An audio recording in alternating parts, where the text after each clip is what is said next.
Ngayon, ang makasira ng True Dragon Gate ay makakakuha ng espadang ito. Master Craftsman, bakit naman? 5 taon na ang nakalipas. Ikaw ang pumatay sa buong pamilya ni Master Dominic Gale. Nakalimutan mo na ba ang malaking kasalanan ito? Hindi mo na ba naalala? Ikaw ang nakatakas sa panday ng gali. Mga disipulo ng sektang Heavenbreaker Sword, makinig! Sumunod sa akin upang sirain ang True Dragon Gate! Master, ang iyong disipulo si Leonard Forrest ay nakaganti na para sa'yo. Tutuparin ko ang iyong huling hiling. Mahanap ko ang iyong anak. Mahanap ko ang iyong anak.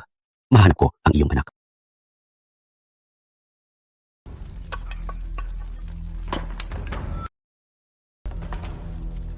Mga disipulo ng palabas ng sekta, makinig! Senior sister, nandito ka na. May nag-collapse sa loob ng bulwagan. Bilisan, sumama kayo sa akin sa Panday para tulungan akong tapusin ang komisyon ng punong sekta ng sektang Heavenbreaker Sword. Sectang Heavenbreaker Sword. Hayaan mong sabihin ko, kung masisira ang komisyon na ito, ang buong 100 Blades Valley ay haharap sa malubhang kahihinatnan. Senior sister, sunod lang kami sa'yo. May i-recommend ako. Si Leonard Forrest. Saya?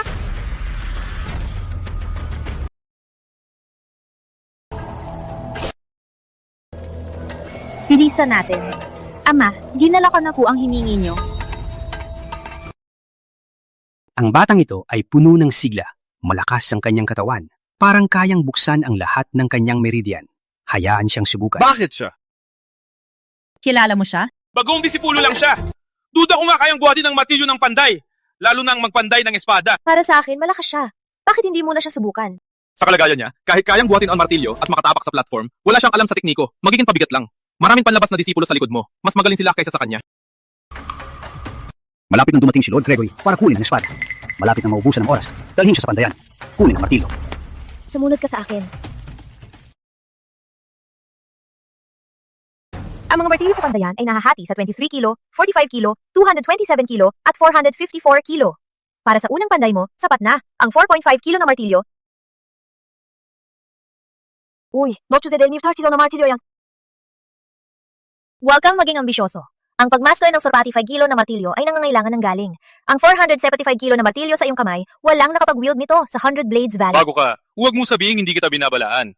Dito sa Swordsmith Pavilion, taon-taon maraming disipulo ang nagpapabaya sa bigat at sinusubukang hamunin ang 454 kilo na martilyo. Ngunit lahat sila ay nagbayad ng malaking halaga. Leonard Forrest, pakikinggan mo. Kung ikaw ay masaktan, walang magdadala sa'yo. Palabas. Huwag kang mag-alala.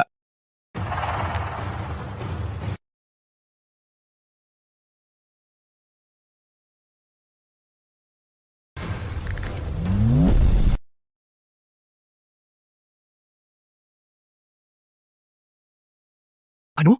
Paano nangyari to? Hindi ko akalain na ang batang ito ay may napakalakas na lakas. Hangal, sinasayang mo lang lakas mo. Paano ngayon? Wala nang lakas. Babalik ka na sa 10 pound na martilyo. Sinasayang lang lakas. Sure na hindi niya na maangat ang mga braso niya.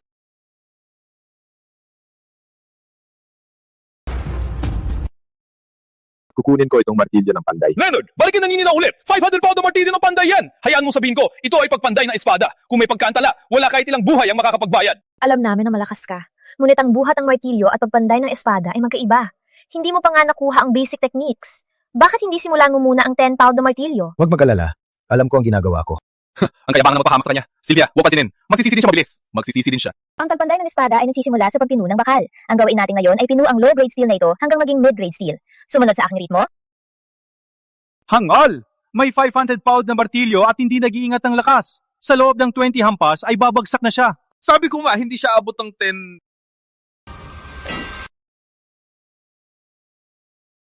Malapit na 10 hampas. 30, 40, 50, 60.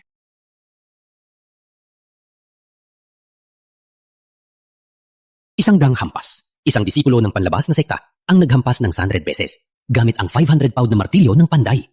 Hindi ka pani-paniwala. Concentrate. Control your breathing. Kung mawala ang ritmo, masisira ang bakal.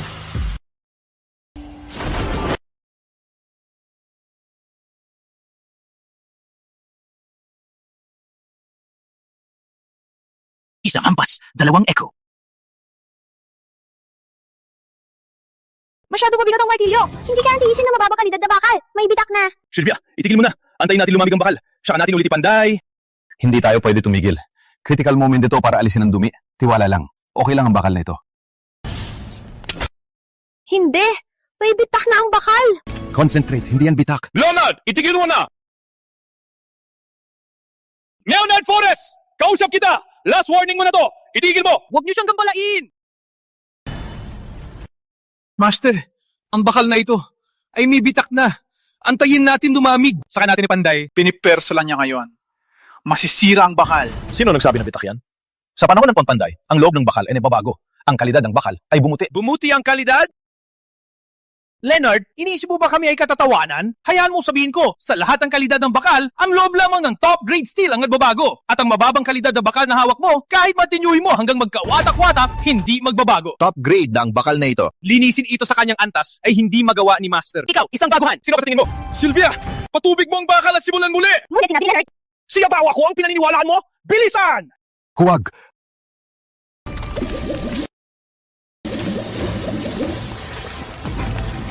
Nasira ang bakan.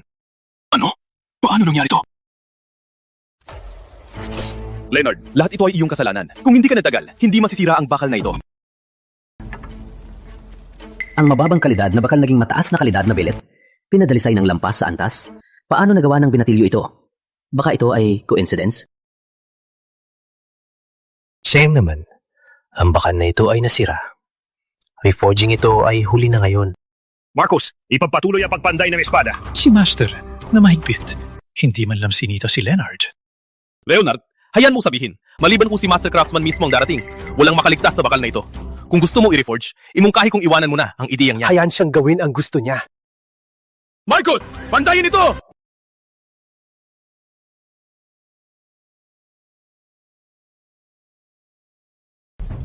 Patayin ang apoy ng espada. Natapos na ang espada!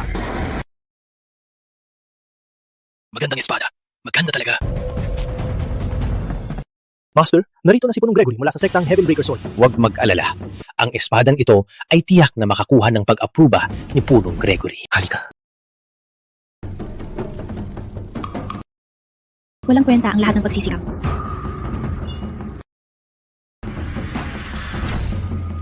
Lord Gregory, subukan po ang espada.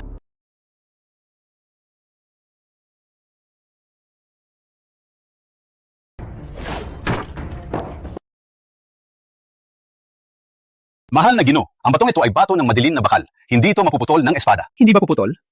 Anong silbi ng espadang ito? Para saan ito? Biro lang po kayo, mahal na Gino. Ang bato ng madilim na bakal ay hindi ordinaryong bato. Walang espada ang makakaputol dito. Walang katotohanan. Ang espadang ginawa ng Master Craftsman ay matalim, kayang putulin ng lahat. Hindi ako naniniwala na hindi mapuputol ng kanyang espada ang batong ito.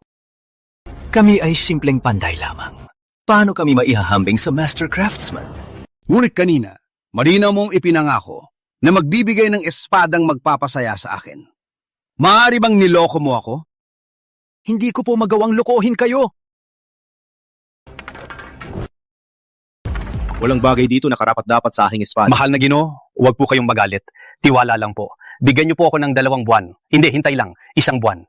1 buwan lang at ang 100 Blades Valley ay gagawa ng espadang magpapasaya sa inyo.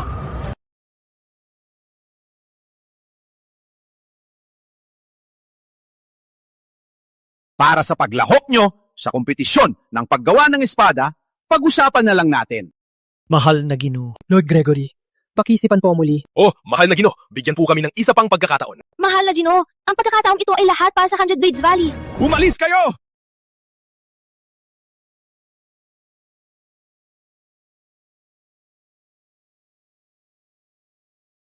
Ang tunog na yon, ang tunog ng martilyo, sa sandaling tumama, may huni ng dragon.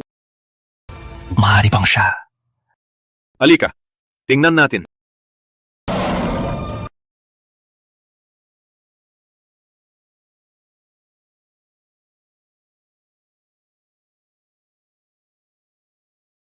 Natapos na ang espada. Oras na para subukan.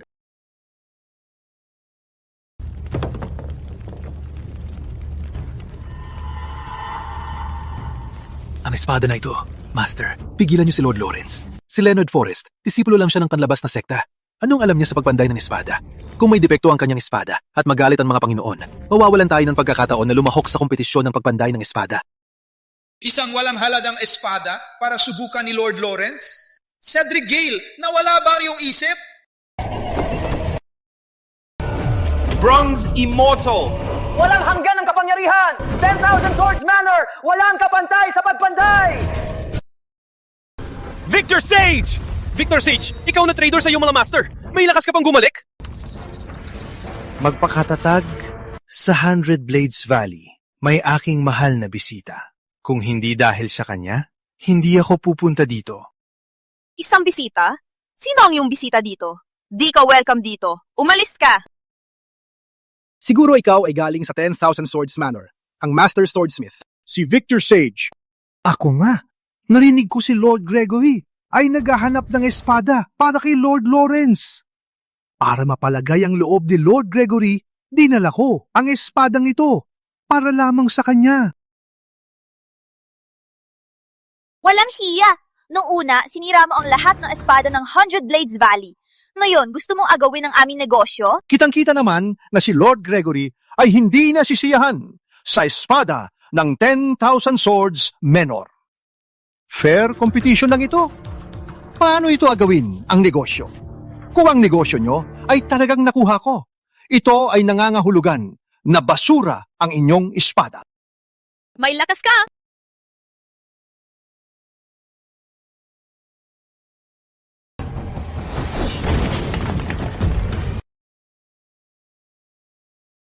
Magandang espada.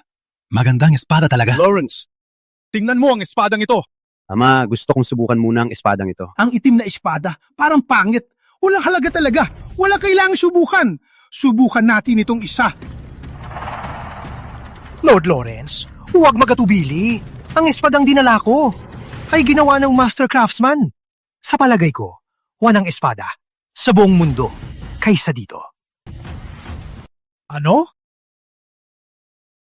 Bakit hindi ko maalala na ginawa ko ang espadang ito? Ang espadang ito, talaga bang ginawa ng Master Craftsman? Magandang espada! Ama, gusto ko itong espada. Lord Lawrence, pakiisip muli. May isa pa dito na hindi mo pa nasubukan. Dalhin mo dito.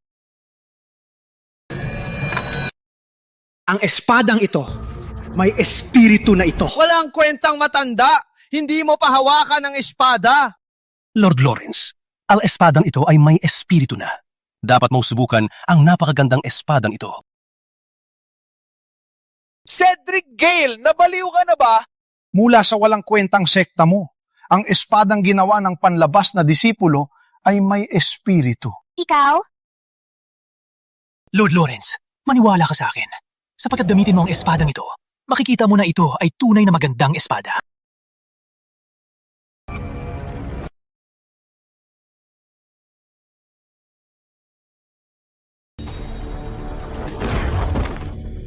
Walang katotohanan. Basura lang ito. Mag-aaksaya ba si Lord Lawrence na subukan ito?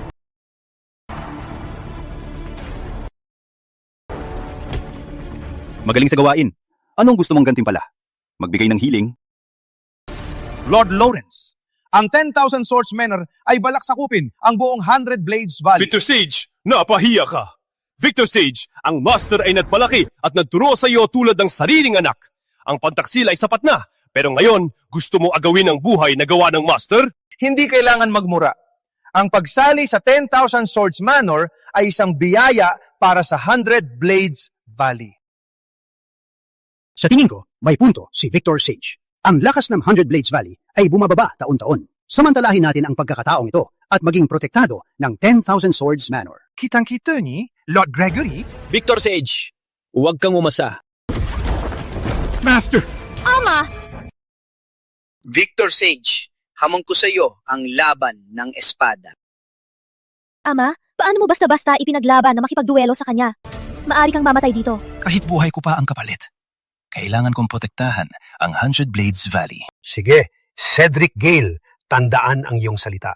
Kung matalo ka, hindi lang ibibigay ang 100 Blades Valley sa 10,000 Swords Manor, kundi patayin din ang iyong sarili sa harap ko. Kung magalo ka, agad mong putulin ang iyong mga ugat at umalis sa 100 Blades Valley. Huwag kang bumalik sa 100 Blades Valley. Deal!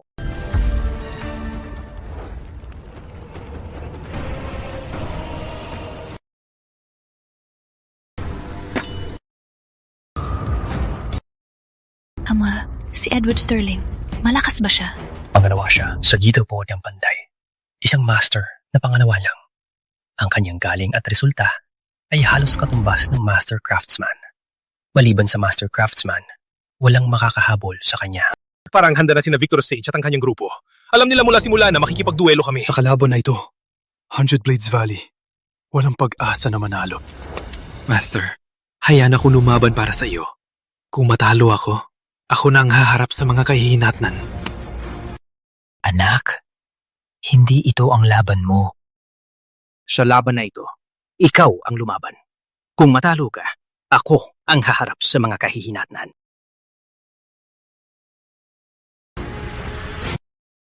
Sa lahat, ako ang tagahatol ng kompetisyong ito. Una, pumili ng material na gusto nyo sa 2 kahon. Mas malaki ang tsansa na gawing bakal ang buhang bakal kaysa sa magtuno ng scrap metal. Maaring manalo si Leonard kung siya ang unang pipili ng buhang bakal. Kayo ang una. Leonard! Nalunod ka ba sa utak? Cedric, narinig ko ba ng mali? Ang panlabas mong disipulo ay sumuko sa karapatan niyang pumili. Nalunod ba siya sa utak? Sinabi ko na, ang tangga na ito ay matatalo. Leonard Forrest, sigurado ka na gusto mong unang pumili si Edward Sterling? Opo, wala akong problema. Tanga.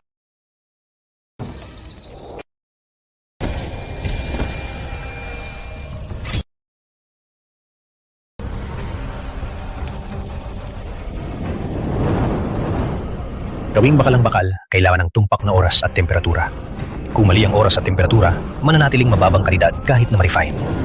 Sino ang mag-aakala na si Edward Sterling ay kayang kontrolin ng oras at temperatura ng ganito?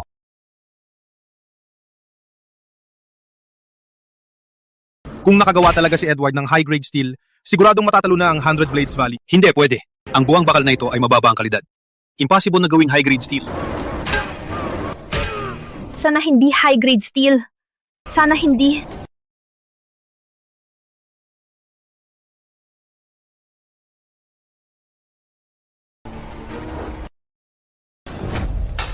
High-grade steel! Magaling! Lord Gregory, walang kailangang ipagpatuloy, di ba? Ang high-grade steel ay pinakamataas na material. Maliban kung makagawa si Leonard, Supreme Grade Steel. impossible na siyang manalo! Tama, simula na magretiro ang Master Craftsman, wala ng Supreme Grade Steel. Kaya, ang 100 Blades Valley ay siguradong matatalo. Ganyan lang? Narinig mo ba, Cedric Gale? Mas maganda nang umamin ka na natalo ka. Hindi pa nagsisimula si Leonard. Hanggang walang resulta, hindi kami susuko. Hindi ka talaga susuko hanggang sa dulo, no? Ang batang hindi kilala na to.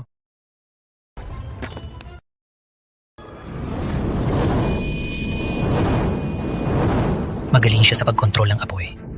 Tiwala akong hindi siya matatalo. Sana matapos niya ang paggawa ng bakal gamit ang materyales na ito pagkatapos ng matinding pagsasanay.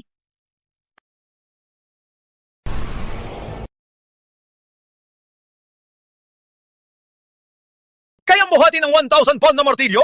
Nagbabanggap lang ba siya? Disipulo lang siya na panlabas. Paano niya buhatin ang mabigat na martilyo? Sa tingin ko, mawawalan siya ng lakas sa loob ng 3 segundo. Katulad lang ng dati. Leonard Forrest, ibaba mo na lang at iwan mo na. Swords Manor, kahit si Victor Sage, ang pinuno ng 10,000 ay hindi kayang buhatin ng 1,000 pound na martilyo. Paano mo ito magagamit? Mahirap para sa 10,000 Swords Manor, pero hindi para sa akin. Mas danang mabuti. Ganyan gawin ang bakal.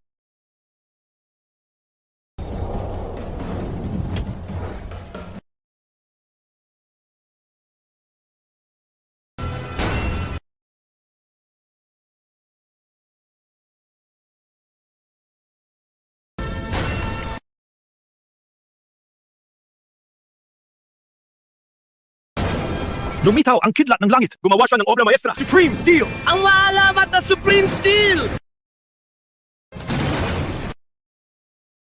Dati akala ko, ang top grade steel ay legend lang. Ngayon, nakikita ko na. Hindi lang niya magamit ang 1,000 pound na martilyo, kundi makagawa pa ng top grade steel. Ano ang tunay niyang pagkakakilanlan? Wow, Leonard! Top grade steel! Panalo na tayo! 100 Blades Valley! Oo, tayo ang mananalo. Ang paggawa ng top-grade steel ay nagpapatunay lang na may lakas ang batang ito. Ngunit huwag kalimutan, ang tunay na pagsubok sa paggawa ng espada ay nasa teknika ng pagmartilyo. Tama siya. Ang esensya ng paggawa ng espada ay ang teknika ng pagmartilyo. Ngunit si Leonard ay bagong disipulo ng panlabas na sekta. Hindi niya alam ang basic na teknika ng martilyo. Paano niya magagawa ang magandang espada? Ngunit si Leonard nakagawa ng itim na espada, di ba? Paano kung ngayon magtagumpay siya ulit? Elementary level lang yan. Hindi sapat para makipaglaban kay Edward Sterling, rank 2 sa forging leaderboard. Ang agwat ng kanilang mga kasanayan ay napakalaki. Huwag mo sirain ang sarili habang pinapalakas ang iba. Pinapayag ko. May kaunting galing ka. Pero kaunti lang.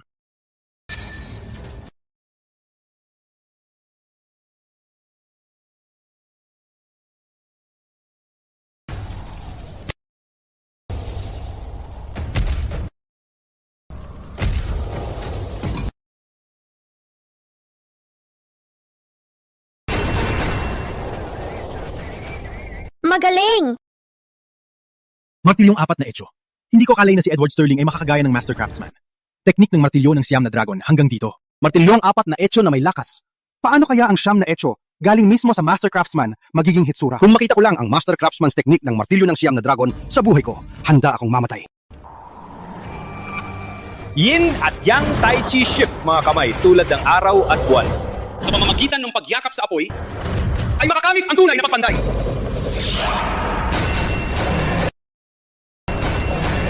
Ano? Siyam na etso ng martilyo! Teknik ng martilyo ng Siyam na Dragon! Sa mundo na ito, tanging si Master Craftsman ang makagawa ng 9 Dragon's Hammer Technique. Paano magagawa ng batang ito na walang karanasan ang Master Craftsman? Wait! Hindi ito ang 9 Dragon's Hammer Technique. Ang 9 Dragon's Hammer Technique ay nakatuon sa lakas ng katawan. Ngunit si Leonard Forrest ginamit ang braso bilang fulcrum, umindayog ang katawan tulad ng latigo. Hindi ito ang 9 Dragon's Hammer Technique, all-encompassing hammer technique ito. Ang galing ng mata mo. Never did I think ang all-encompassing hammer technique na hinanap ko ay lilitaw sa kamay ng isang bata. Sige, ipakita mo ang lahat. Hayaan mong makita ang tunay na lakas ng all-encompassing hammer technique. No wonder he's ranked second on the forging leaderboard. Forging sword with cold water requires utmost precision. He managed to control the timing with such perfection.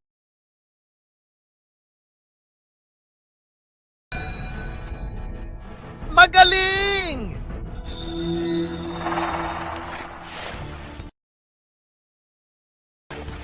Anong problema kay Leonard Forrest? Nilalagyan niya ng putik ang espada. Nagpapanday ba siya ng espada? O nagbabarbecue?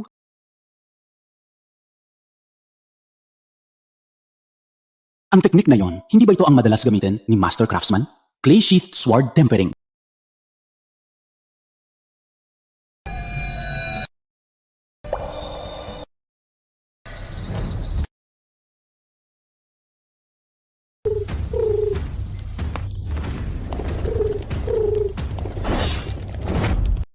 Magaling!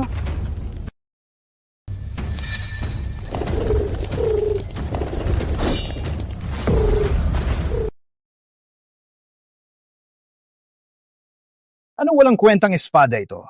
Di man lang patayin ang kalapati. Patay na ang kalapate.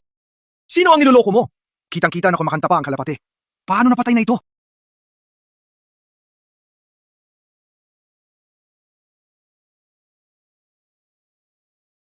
Patay na, may natitirang tunog.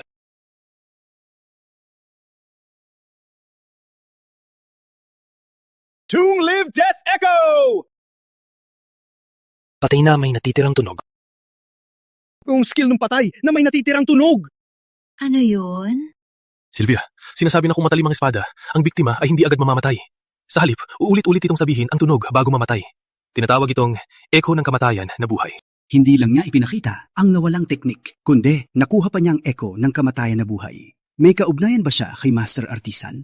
Pinuputol lang ang kalapate. Ano yung pinagmamalaki mo? Alam ng lahat ang tunay na highlight ay ang darating na laban ng espada. Kung ang espada mo ay mapuputol lang sa amin, mapapahiya ka talaga. Sino ang mapapahiya? Abangan mo. Tama. Abangan mo. Ang espada ni Leonard manipis na parang balat ng lamok. Paano nito matatagalan ang mabigat na espada ni Edward? Sa laban na ito, ang unang mapuputol ay siguradong espada ni Leonard.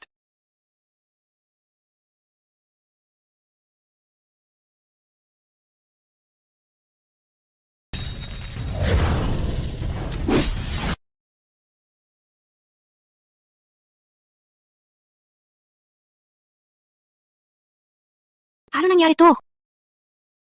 Natatalo ka. Echo ang kamatayan na buhay. Teknik ng martilyo ng maraming uri. Kaya pala natalo mo ako. Kayang dalawa pala. Natalo ni Leonard si Edward, pangalawa sa ranking ng panday.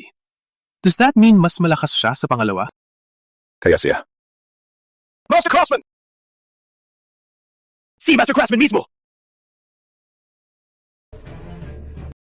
Dapat mas malakas ang Master Craftsman. Paano siya maging isang binata na nasa 20s? Oo, kung ang Master Craftsman ay talagang bata, ang kanyang talento ay talagang pambihira na hindi maunawaan ng tao. Maswerte lang siya ngayon. Maglaro tayo ulit at ipahiya siya ng husto. Natalo ako sa kompetisyon. Hindi na ako makikipaglaban. May lakas ka bang tanggihan ako?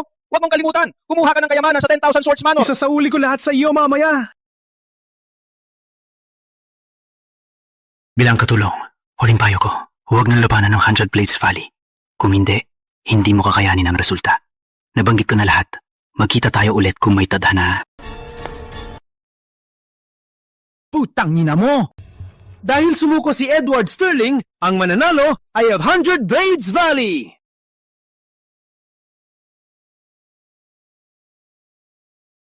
Ama, gusto ko din ng espada na yon. Ikaw bahala! Itong... Pinanday ko lang ito. Kung gusto mo, kunin mo.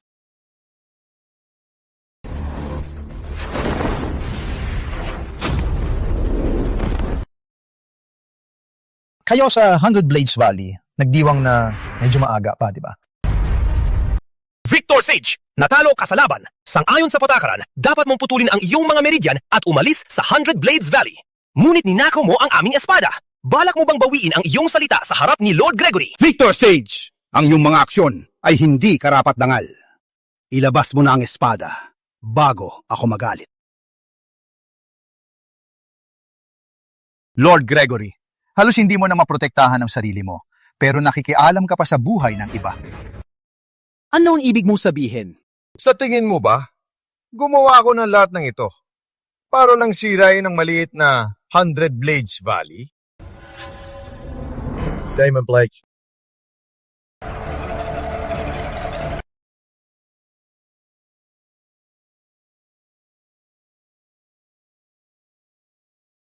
Nagkita na naman tayo. Gregory Steele. Victor Sage! Alam mong ang Golden Serpent Manor ay laging sumasalungat sa Heavenbreaker Sword Sect. Dinala mo siya dito? Ano ang tunay mong layunin? Layunin? Malinaw naman, gusto ko mamatay kayong lahat! Hanggat patay ka, Gregory Steele, ang aming sektang espada ng Gintong Ahas ay walang kalaban sa buong mundo. Kaya, Lord Gregory, huwag mo akong sisihin sa pagiging malupit na yun. Ang sektang espada ng Gintong Ahas ay pinipigilan ng sektang Heavenbreaker Sword sa loob ng maraming taon. Kahit ang iyong pinuno ay hindi makatalo sa akin, lalo na ikaw na walang karanasan. Paano ka magmamayabang sa harap ko? Maaring dati hindi ko magawa. Pero ngayon, Hindi na ako ang dati na Damon Blake. Lord Gregory, nan ikaw at si Logan Steele kumuha ng lason na espada, ang iyong kapangyarihan ay nakasil na. Kung lumaban kayo, mamamatay kayo sa lason. Ang gawa ng Master Craftsman ay talagang kahanga-hanga. Hayop ka? Hayop! May lakas ka pa lokohin kami! Hindi gawa ng Master Craftsman ang espadang yan! Kung hindi kita niloko, ang papaloko ka ba sa bitag? Huwag mag-alala. Huwag matakot na walang kasama sa daan patungo sa impyerno. May daan-daang taga 100 Blades Valley ang naghihintay. Kayo dalawa, daan-daang, kasama ang daan-daang, na yung gabi, kayo ay mamamatay. Victor Sage! Paano ka naging ganito ka-despicable? Aakyat ako sa'yo ngayon! Nasaktan ka ba? Isa itong walang kapantay na banal na espada. Ikaw, talagang may galing. Ginoong Blake, kung nagustuhan mo, mahuhuli natin si Leonard Forrest at ikukulong sa kulungan ng sektang espada ng Gintong Ahas. Mayong gabi, pagkatapos nating patayin silang lahat, ikadena siya at utusan na magpanday ng espada sa natitirang buhay niya. Parang maganda. Takot lang ako na kayong dalawa ay hindi mabubuhay para makita ito mangyari. Hindi mo pa nga nagagawa ang espada na may kapangyarihan. Paano ka naging master craftsman? Mag-ingat sa salita. Ikaw din, Damon Blake. Ginawa mo maraming kasamaan. Wala ka bang takot sa karma? Karma? Mula kanino? May bibo ba? Nalalaban para sa inyo, mga hayop? Wala na sigurong gugo na ganyan. Hayaan mong sabihin ko, sa aking paningin, kayo ay mga tupa na aabutin ng kutsilyo. Papatayin ko ang gusto ko. At ang unang masuwerteng ay ikaw, Gregory Steele. Handa ka na?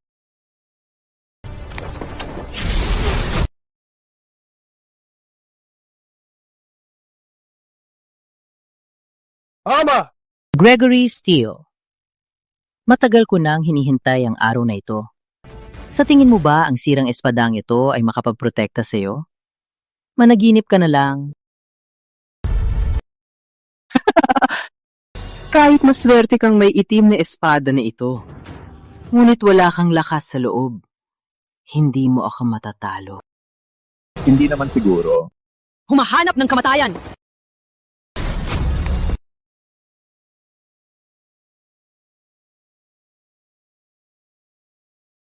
Ang espadang ito ay may espiritual na kamalayan. Sino siya? Wala nga bang lakas? Si Zheng Hongye. Paano niya pa nakalaban si Xuefutu nung matagal? Isa pa lang walang halaga na espadang may kamalayan. Ako, bigay mo sa akin ang espadang may kamalayan. Bigay mo ang espadang... Kung gusto mong atakihin siya, una, lampasan mo ako. Walang alam. Isang sirang martilyo. Gusto lang harangan ang atake ni Xuefutu? Huwag kalimutan si Xuefutu ay 7 sa ranggo sa Jianghu. Sa lakas niya, kayang patayin ka ng libu-libong beses. Malakas si Xuefutu. Kahit gaano kalakas ang bata, patay siya kapag sumugod. Huli na. Para magsisi. Magpakamatay ka.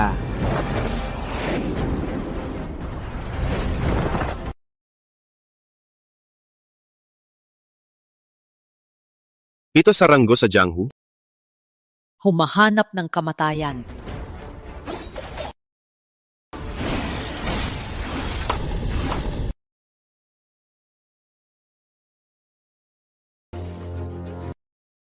Paano nangyari ito? Araw na ito, papatayin kita, bata. Dito, sekta. Ang lihim na kasanayan ng sektang espada ng gintong ahas. Sekta, maglaho ng walang bakas. Noong una, ang sektang espada ng gintong ahas, ginamit ito para makakuha ng pangalawang pwesto sa Jianghu.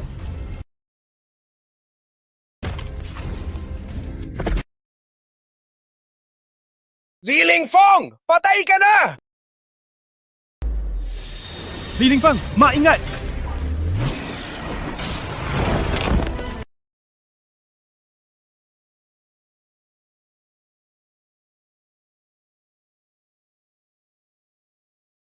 Pakinggan ang tunog para malaman ang posisyon. Ang Master Craftsman lang ang makakagawa ng galaw na ito. Paano si Li Lingfeng? Saan ba galing ang batang ito? Hindi man lang niya ginamit ang kanyang internal energy. Nakadepende lang siya sa sariling lakas. Itinulak ang Xuefutu. Ikaw na lang ang natitira, di ba? Maraming taon na rin ako nag-i-ensayo ng martial arts. Hindi ako naniniwala na hindi kita mapabagsak.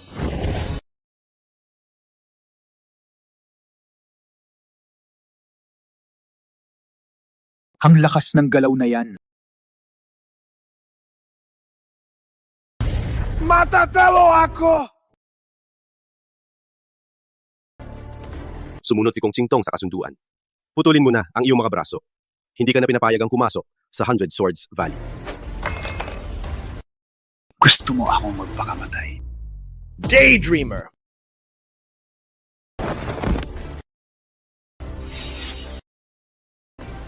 Master Craftsman. Ikaw ba talaga si Master Craftsman? Ano? Master Craftsman? Ano? Master Divine Craftsman? Sheng Hongye, parang hindi naman masyadong malabo ang iyong paningin. Ang kasalanan ko. Hindi ko siya nakilala agad. Master Divine Craftsman!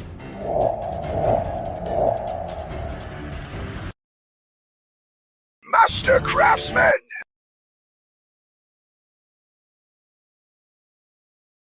May iba pa bang gustong lumaban?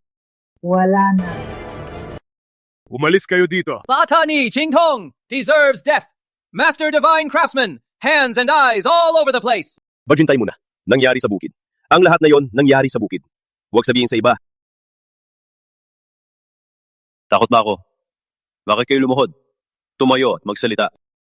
Master Divine Craftsman, dati, hindi namin intensyon na ipahiya ang lambak na 100 na espada. Kami, gusto lang namin ng magandang espada. Ang nakaraan. Nakaraan. Ang gusto kong itanong ay, lambak ng 100 na espada. Tungkol sa kompetisyon ng paggawa ng espada. Okay, syempre, kung itatanong mo, pwede silang humatol. Ang itim na espadang ito ay ang tiket sa kompetisyon ng paggawa ng espada. Salamat, Master Divine Craftsman!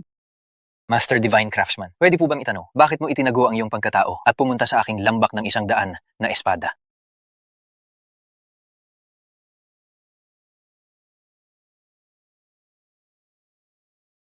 Ang Jade Pendant na ito ang dahilan kung bakit ako pumunta sa 100 Swords Valley ngayon. Master Divine Craftsman, maaari ko bang itanong kung nasaan ngayon ang may-ari ng Jade Pendant na ito? Siya. Namatay na. Master Divine Craftsman, dalhin mo ako sa kanyang libingan.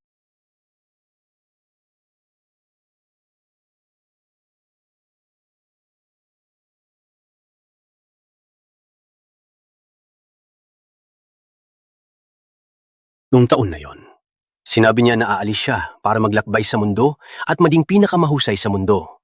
Sa huli, hanggang sa itatag ko ang 100 Swords Valley, hindi siya bumalik.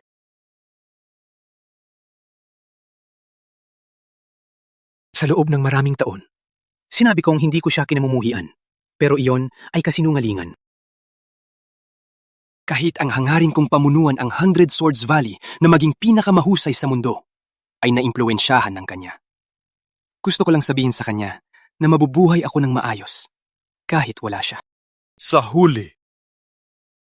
Hindi ko inakala na sa muling pagkikita namin, ito na ang mangyayari. Wala na. Maring ito.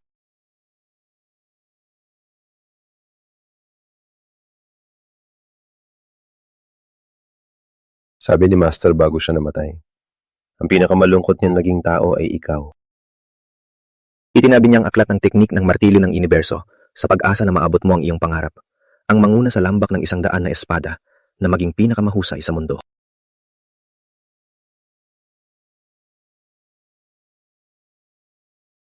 Master Divine Craftsman.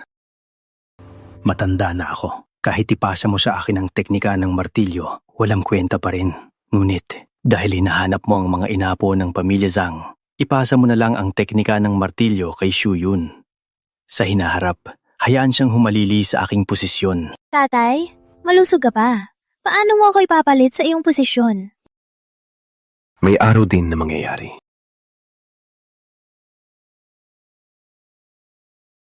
Dahil sinabi na ng iyong ama mula bukas, sumunod ka sa akin. Tuturuan kita ng teknik ng martilyo ng universo. Salamat, Master Divine Craftsman. Salamat, Master Divine Craftsman. Master, wala nang dapat ikabahala. Isasama lang ni Master Craftsman si Junior Sister sa kanyang bayan.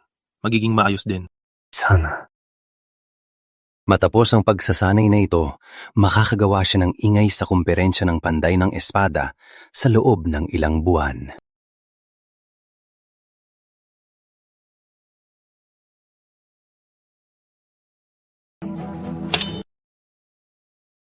Hindi sapat ang paggalaw ng braso.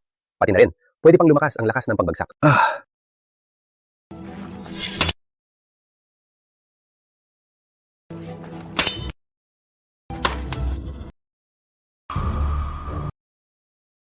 Inutusan ako ni tatay na dali ng pagkain. Dalawang tamad na kumakain ng libre. Walang alam gawin. Pinaglalaruan lang ang mga sirang kasangkapan. Pinabababa talaga ninyo ang kalidad ng tindahan ng Panday ng Espada. May mukha pa kayong sabihin na mula kayo sa malaking sekta.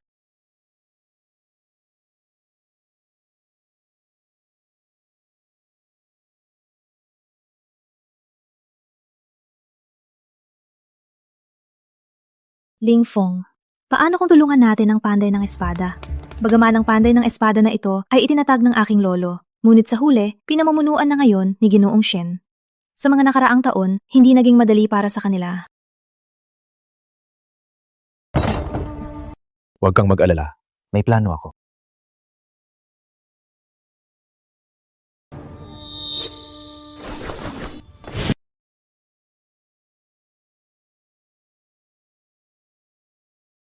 Matigas ang bato ng itim na bakal. Kahit espada, ay hindi makagawa ng marka sa ibabaw nito. Ang karit, na basta-basta lang nilikha ni Lingfeng, ay nakagawa ng marka dito. Parang walang dahilan para mag-alala. Matapos ang hiwa na ito, ang bato ng itim na bakal ay hindi direktang nabasag. Parang kailangan ayusin ang karit na ito. Kaya, magsanay ka muna. Ayusin ko itong karit.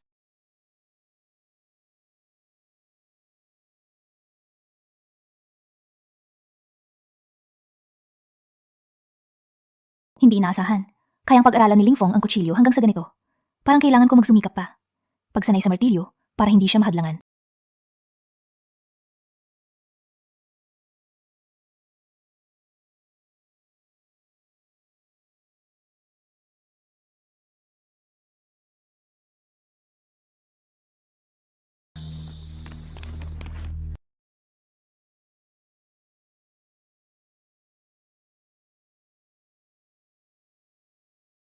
Binibini, ang postura mo ay mali.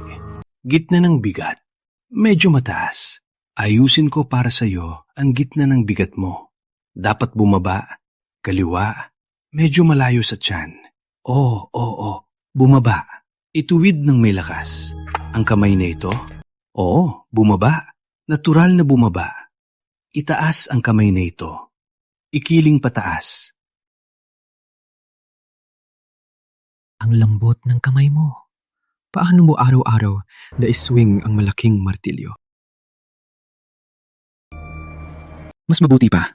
Sumama ka na lang sa akin. Sumama ka na lang. Kumain ng masasarap. Uminom ng maanghang. Kumain ng masasarap at uminom ng maanghang, di ba? Sabi ko, bakit bigla kang naturo sa akin gamitin ng martilyo? Gusto mo akong abusuhin! Ang batang babae ay nagtangkalabanan si Boss Zhao. Si Boss Zhao ay miyembro ng sektang espada ng Putian.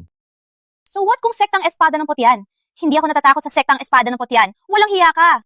Ang batang babae, mahina siya. Matapang ang kanyang ugali. Wala lang. Gusto ko pa rin ang maliit na maanghang na ito. Huwag kang lumapit! Kung lalapit ka pa, maghihingi ako ng tulong. Tawag ka! Sigaw ka ng sigaw? Tingnan ang bayan ng Panday. Sino ang magtangkang makialam?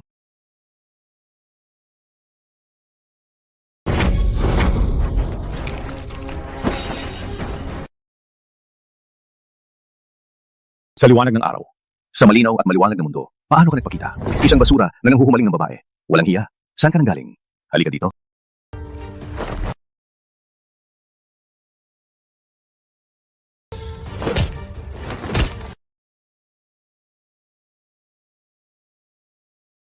Patuloy ka pa ba? Nandito lang ako. Sino ka? Sabihin mo ang pangalan mo. Panday ng pamilya Chang. Li Lingfeng. Panday ng pamilya Zhang. Okay, gagawin kong panday ng pamilya Zhang umalis sa Tianjin sa loob ng 3 araw. Kung gusto mo magiganti sa amin, pwede kang dumating kahit Thailand. Umalis ka.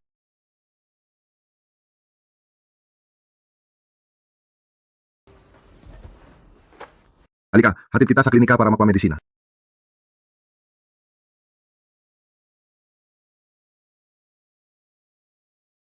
Tatay, kahit na si Zhang Shuyun ay inapo ng tagapagligtas. Si Zhang Shuyun at Li Lingfeng ay hindi na pwedeng manatili. Opo, Master. Pwede silang makasakit ng iba. Bakit si Zhao Wude pa? Siya ang amo ni Zhao Wude. Siya ay eldo ng sektang espada ng Putian. Ang ating tindahan ng espada lang ang magdusa kung galitin natin siya. Ngayon, ang pinakamahalaga ay hindi ang tanong na ito. Tatanungin kita. Ang espada na makapaghiwa ng Black Iron Stone. Nahanap mo na ba? Hindi pa, tatay. Naubos ko na lahat ng espada sa likod. Walang makahati ng Black Iron Stone. Di ko alam. Saan ang galing ang marka ng kutsilyo sa Black Iron Stone? Maghanap na tayo. Opo. makahati ng Black Iron Stone ng malalim. Sa tingin ko, ang espada nito ay pinakamataas na kalidad. Kung nakuha natin, sisikat ang ating tindahan. Bakit tayo matatakot kay Zhao Wude na yon? Boss Shen, huwag mag-alala. Di lang si Jaude. Kahit si punong sektang espada ng putian, hindi kami matatakot. Okay, kayong dalawa. Nagkasala kayo sa labas. Bagong uwi lang kayo. Nang sinungaling pa kayo. Pagbuka ng bibig. Totoo, ang punong sektang espada ng putian, sikat na tao siya. Maliban sa Master Divine Craftsman, hindi ko siya nakita natatakot sa sinuman. Hayaan mo sabihin ko, katulad mong tamad at sinungaling, dapat umalis ka sa panday ng espada. Umalis. Tahimik. Hindi din yung narinig ang sinabi ko. Huling sabi ko na. Kung may magsabi pa, palayasin sina Zhang Shuyun at Li Lingfeng ay paglabag sa akin si Shen Shicheng. Umalis na lang sa panday ng espada. Tatay, alam namin. Alam namin, Master. Lingfeng, ikaw ay tao ng sekta. Kamakailan, nag-ensaya ka ba ng espada sa itim na batong bakal? Hindi. Ngunit. Tatay, huwag subukan ng batang ito. Di niya magawa ang pinakasimpleng paggawa ng espada. Araw-araw lang niyang pinaglalaruan ng sirang karet at sirang asarol. Paano niya gawin ang top quality na espada? Master, basura lang ang batang ito. Paano mababago ang aming panday ng espada dahil sa batang ito? Ikaw ay masyadong mapagpasyang. Kung talaga mababago ang aming panday ng espada, gamit ang mga sirang kasangkapang agrikultura, ako ang maglalaba at magluluto para sa iyo. Aalagaan ka tulad ng isang emperador. Master, nandito ang sektang pagkaing espiritual. Gusto nilang bumili ng kasangkapang agrikultura para anihin ang bambang espiritual. Sektang pagkain espiritual. Yun na nga, mayaman na parang bansa. Ang mayamang sektang pagkain espiritual. Bakit siya pupunta sa akin para humingi ng kasangkapan? Biglang nagbago ang panahon. Kailangan ng sektang pagkain espiritual ang maraming kasangkapan. Para anihin ang bambang espiritual. Sa ganitong ulan, kulang ang kasangkapan. Oh, Master, please stop talking. Hurry up and ask the disciples. Move out all the farm tools from the sword-making shop. Hindi naman ayokong ilipat. Ngunit, ang mga kasangkapan dito para sa mga magsasaka sa paligid. Paano natin nahatiin ang bambang espiritual, ang napakadelikadong bagay? Hindi ba gumawa si Li Lingfeng ng karit? Bagamat bobo siya, may kanya siyang espesyalidad. Maaring mas magaling ang kanyang kasangkapan. Tama. Oo. Agad kumuha ng karit na ginawa ni Lingfeng. At lahat ng stock, ilabas lahat. Kailangan nating huwag palampasin ang pagkakataon. Go! Huwag maging masaya agad. Hindi pa sigurado kung pipiliin ng sektang Lingxi ang mga bagay na ginawa ni Lingfeng.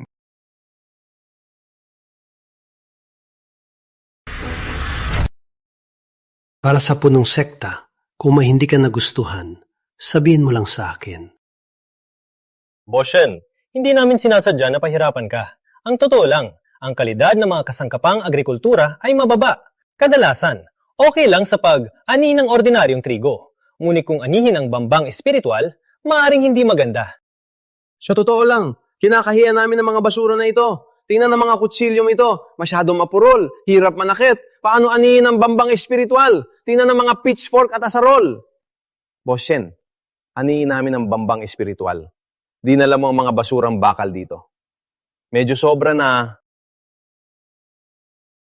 Master, ang kutsilyong ito ay kakaiba. Ang kutsilyo ito, magandang bakal. Matulis din, ngunit sa buong silid, langit lang ang kutsilyong ito. Maliit na sektang pagkain espiritual. Ngunit sobrang mayabang. Master, ngunit, uwi na lang tayo. Malapit na. Mga nakababatang kapatid. Naghihintay pa ng kasangkapan para anihin. Para sa Master. Mahalaga ang bambang espiritual. Hindi pwede. Langit na lang gamitin. Jaude! Jaude! Anong ginagawa mo dito? Siyempre, narito ako para gawin ang negosyo ng tindahan ni Zhang. Ikaw ay mula sa tindahan ni Zhang. Kung gulo ang gusto mo, patayin ko siya. Wala akong pangalan. Jaude, walang iya ka. Ikaw ang una na nakat sa akin. May mukha ka pang maghiganti sa akin? Pwede akong huwag maghiganti, Miss Zhang. Basta ikaw ay magpakasal sa akin. Hindi lang ako maghihiganti. Bibigyan ko pa kayo ng kasal na regalo para sa panday ng pamilya Zhang. Gusto mo akong pakasalan? Walang ganon. Putang na. Wala akong magagawa. Punong sekta. Dahil tayo ay mag-aani ng bambang espiritual, ang mga kagamitan ay kailangan. Ang panday ng pamilya Zhao ay sa bayan ng Panday, At ito ang pinakamahusay kaysa sa mga gamit ng panday ng espada ni Jiang ay mas mahusay. Ang gamit ay... Talagang magandang hawakan ay espesyal na gawa. Puro kayabangan lang. Punong sekta, ang gamit ng panday ng espada ni Zhao ay hindi lang mas mahusay sa materyales kaysa kay Zhang. Ang presyo ay mas mababa kaysa sa kanila. Magkano ang presyo ni Zhang? 30% mas mababa sa kanila. Chowda, paano mo ginagawa ang negosyo mo? Ang gulwagan ay hindi man lang kasing laki ng banyo ko. Bakit ka pa rin mayabang? Kung hindi ka kontento, pwede mo ring ibaba ang presyo. Punong sekta. Ano sa tingin mo? Punong sekta, anuman ang hidwaan ng dalawang pamilya, kami ang makikinabang. Ngunit, ang mga gamit ng pamilya Zhao ay talagang mas maganda kaysa sa pamilya Zhang. Bakit hindi na lang natin bilhin ang gamit ng pamilya Zhao? Maganda nga ito, Boss Zhao. Ang kutsilyo mo, gusto namin ito sa sektang pagkaing espiritual. Punong siyang, huwag kang magpasiya ng basta-basta. Oo, punong siyang. Sabi mo lang, magandang kalidad na kutsilyo ko. Paano kung? Isipin mo ulit. Oo, paano kung mas maganda ang kutsilyo ko kaysa sa pamilya Zhao? Ano ang sinasabi mo? Para sa kaunting pera. Huwag mong kalimutan, natutunan ko ang pagpanday sa sektang espada ng Potian. Sino bang may lakas ng loob na magaling sa akin, kundi si Master Divine Craftsman? Boshen, sa tingin ko, kalimutan na lang natin. Kami sa sektang Lingsha. Hindi kailangan bumili ng mga basura na ito. Libre. Punong sekta, ibibigay ko sa inyo ang mga kutsilyong ito ng libre. Sayang ang magagandang bagay. Tatay, bakit mo ginawa ito? Ang resulta, ganyan lang. Mas mabuti, samantalahin ang pagkakataon. Please curry favor with the Lingshu sect. Marahil, ang ating buhay sa inaharap ay magiging mas maganda. Punong sekta. Malapit na magtapos ang oras. Kung talagang libre ang mga kutsilyong ito, hindi naman ako hindi makakatanggap. Kahit na ibalik ko lang, bigyan ng panlabas na disipulo para magsanay sila. May punto ka, edi igawin natin. Opo? Sana ang sektang pagkaing espiritual ay makapagbigay ng mas maraming pagpapala sa amin na yon. Magiging mas maganda ang buhay natin. Makapal ang muka, sinabi mo? Umuwi ka na lang. Naubos na ang iyong mga gamit. Hayaan mong sabihin ko, ang sektang Lingshi ay malaking sekta. Isang tingin lang sa iyo, isa na itong biyaya para sa iyo. Bukod pa, ang mga tao sa sektang Lingshi, itinuturing ng lahat si Lingzhu bilang kanilang buhay. Kung ang iyong kutsilyo ay basura at nasira si Lingzhu, walang paki sa suporta, patatayuin nila ang iyong panday para lang sa kabutihan. Isang Lingzhu ay nagkakahalaga ng 100 gintong barya. Boshen, sa iyong lakas, ilan ang handa mong bayaran para dito? Kung malugi ka, pwede ko isipin. Aagawin namin ang iyong panday ng espada at gawing kulungan ng baboy. Ikaw, Boshen, ingat ka. Ikaw ang may kasalanan kung hindi ka bulad at nasaktan si Zhao Wude. Ang aming panday ng espada ay hindi mapupunta sa ganitong sitwasyon. Ganun lang. Kayo dalawa ay salot. Kung dahil sa inyo, magiging walang tahanan kami. Hindi ka namin mapapatawad. Huwag kayong magalala. Walang mangyayari sa panday ng espada. At pagkatapos ng 3 araw, hindi pa rin sigurado kung sino ang walang tahanan. Naku, ang pambang espiritual na ito ay halos hindi na makayanan. Bakit hindi ba dumarating ang mga nakatatandang kapatid mula sa panloob ng sekta? Paano ako ang may alam? Para sa panlabas na sekta, itigil ang iyong daing.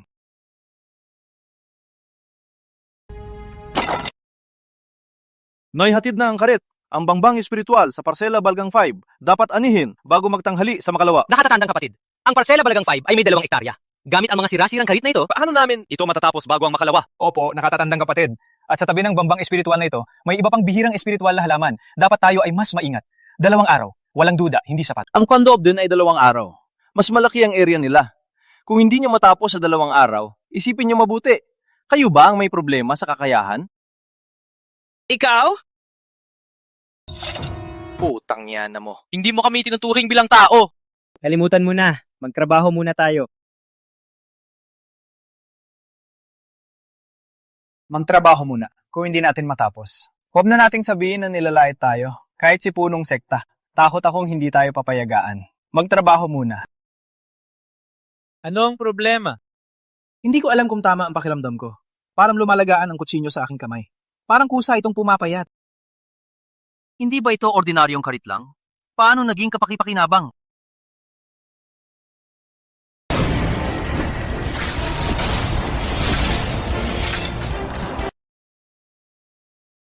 Masama ito para sa mga halaman.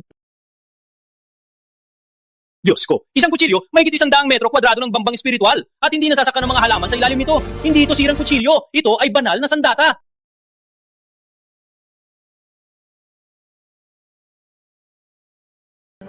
Basura. Basura lahat! Di man lang makayanan ng isang gabi. Naniwala pa ako sa kasinungalingan ng mataba. Wala na. Kailangan kong magpahinga. Kung patuloy akong magputol, magawa pa ba akong buhay bukas? Di ko alam. Okay, kumpara sa panlabas sa disipulo na gumagamit ng mga sirang kutsilyo, ang pagtrato sa panloob na sekta ay mas maganda. Ganun. Panlabas na disipulo. Ilan sa kanila ay nahimatay. Saan ang mga tao sa Parcela Bulagang 5? Hindi nila tapos ang misyon, di ba? Di ba namin tapos ang misyon? Paano nila magagawa? Ganun. Yung mga tamad na yon naglulunod lang. Yung mga walang kwentang panlabas na sekta. Lalong lumalala. Kahapon may nagtangka na kontrahin ako. Samantalahin natin. Turuan sila ng leksyon. Let's go! Ang galing ng kutsilyong ito. Kayang putulin ng buhok ang kutsilyong ito. Mas magaling pa sa espada. Totoo nga, 2 ektarya ng bambang espiritual. Kung hindi dahil sa magic knife na ito, isang gabi ay hindi natin matatapos. Kahit bigyan tayo ng 2 araw at gabi, hindi pa rin natin matatapos. Oh, nang bumalik ako, yung panload na disipulo, di pa tapos ang misyon. Tama. Na yon. Sa wakas, tayo naman ang palabas na disipulo. May pagmamalaki natin ang sarili. Sana dumating sila ngayon. Then, bigyan sila ng malaking sampal. Maganda ito. Palabas na patsyo! Labas kayo! Umalis kayo dito! Okay. Kayo mga hayop ng palabas na bakuran. Totoo nga na naglulunod kayo dito. Tapos na ba kayong putulin ng bambang espiritual? May lakas pa kayong bumalik para magpahinga? Parang masyado kaming mapagpatawad sa inyo. Kaya kayo ay walang awang. Ngayon, kailangan kitang turuan ng leksyon. Nakatatandang kapatid, hindi kami tamad. Natapos na namin putulin ang lahat ng bambang espiritual. Mayabang kayo. 5 disipulo ng panloob na sekta. Isang gabi lang natapos nila putulin ang 1 ektaryang bambang espiritual. Kayo mga baguhan, may lakas pa kayong sabihin na pinutol nyo ang 2 ektaryang bambang espiritual sa isang gabi. Akala nyo madaling lokohin ako, no? Kung hindi ka maniwala, suriin mo mismo. Sa panlabas na bakuran kayo, kausap ang nakatatandang kapatid ng panloob na sekta. Ang paraan ng pagsasalita. Alam mo, ang latigo ng kidlat ng nakatatandang kapatid ay gawa sa 5 pirasong top grade steel. Pinapayuhan kita, tanggapin ang pagkakamali. Kung hindi, tatamaan ka ng latigo ng kidlat. Mapupunit ang balat at laman. Narinig ko na, ang latigo ng kidlat na ito ay hindi kayang putulin ng walang kapantay na espada. Huwag nating ipilit. Kung may kakayaan siya, palibutan niya ako. Natapos na namin ang misyon. Bakit kami paparusahan nila? Kayo mga panloob na sekta, mas mataas ba kayo sa iba? Sumalens! Since you want to die, okay, I will fulfill your wish today. Ano? Gagamitin mo ang sirang kutsilyo sa iyong kamay para putulin ang aking latigo ng kidlat? Managinip ka na lang.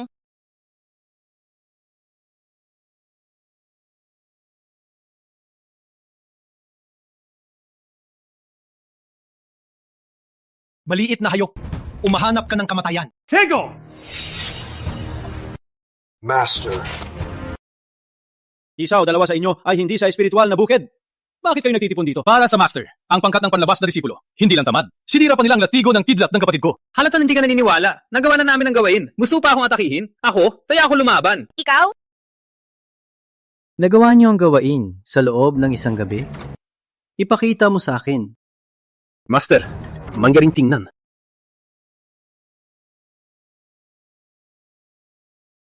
Nagawa nila ang gawain ang hindi nagawa ng panloob na disipulo.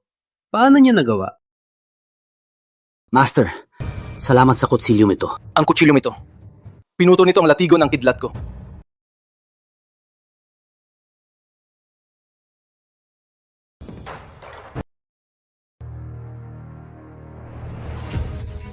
Top grade steel.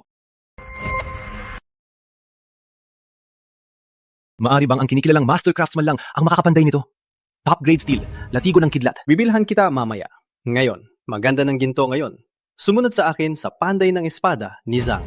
Kung hindi ako nagkakamali, sa buong mundo, siya lang ang makakapanday ng ganitong kutsilyo. Timing is perfect. Pupunta ako sa panday ng espada ni Zhao para kausapin si Mataba. May lakas ng loob niloko ang sektang pagkaing espiritual. Parang ayaw na niyang mabuhay.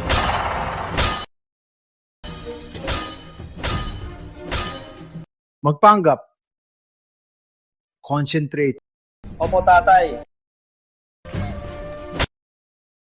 Masama ito. Narinig ko kaninang umaga. Si Wu Yang Yan ng sektang Lingshu ay nagdala ng maraming tao sa ating bayan para kausapin tayo. Grabe ito. May mali sa batch ng karet na binenta natin sa sektang Lingxi. Ang daming tao ng sektang Lingxi. May malaking problema ito. Baka ang panday ng espada ni Chang ay magdusa ng malaking problema. Ikaw ang may kasalanan. Walang lakas ang iyong katawan. Pinilit mong hawakan ng panday. Ngayon ay maganda. Ang lahat ay nadamay dahil sa'yo. Paano kami masisisi? Kahit dumating ang sektang Lingshi, hindi sila dito para gumulo. Hindi para sa iyo. Maaari bang para gumulo sa akin? Chaude, ano ba talagang balak mo? Para saan? Siyempre, dito ako para manood. Paano malulugi ang panday ng espada ni Zhang? Shen Shicheng. Ang sektang Lingshu ay gumawa ng malaking eksena. Siguradong naghihiganti sila. Nung kinuha mo ang batang bastard na ito, Li Lingfeng at ang batang babae na si Chang Shuyun, sa amin, hindi mo malamang na inisip na sila ang magdadala ng napakalaking kalamidad sa iyo. Chaude, alam mo. Ang panday ng espada ni Chang ay hindi kailangan ng isang dayuhan na nagpapalala ng sitwasyon. Pinapalala ang sitwasyon. Kahit gaano ako kasama, Zawude. Hindi ako walang magawa. Naghahanap ako ng lugar na maganda ang Feng Shui para itayo ang aking bagong kulungan ng baboy. Ang pamilya ay naghiwalay. Ang patay na puno ay hindi makatayo. Ang panday ng espada ni Zhang, perpekto. May lakas ka! Chaude, huwag mo isipin. Nagaling ka sa sektang espada ng Potiyan at hindi ka namin kayang hawakan. Sino ang maghawak sa iyo? Ang karaniwang anak mo? O ang matandang buto mong hindi makalakad? O ang batang babae na ito? Huwag sabihin, langit ang batang babae na ito. Magagawa niya akong mapanglaw. Ikaw! Chaude, naghahanap ng kamatayan. Kayo ang naghahanap ng kamatayan. Mga tao ng sektang Lingxi, malapit na silang dumating. Agad kang lumuhod. Magsaludo ng 3 beses. Pasayahin mo ako. Maaari pa ako mabigay ng magandang salita. Lumuhod ka! Chaude, gusto mong lumuhod ako sa iyo? Sa susunod na buhay mo na lang.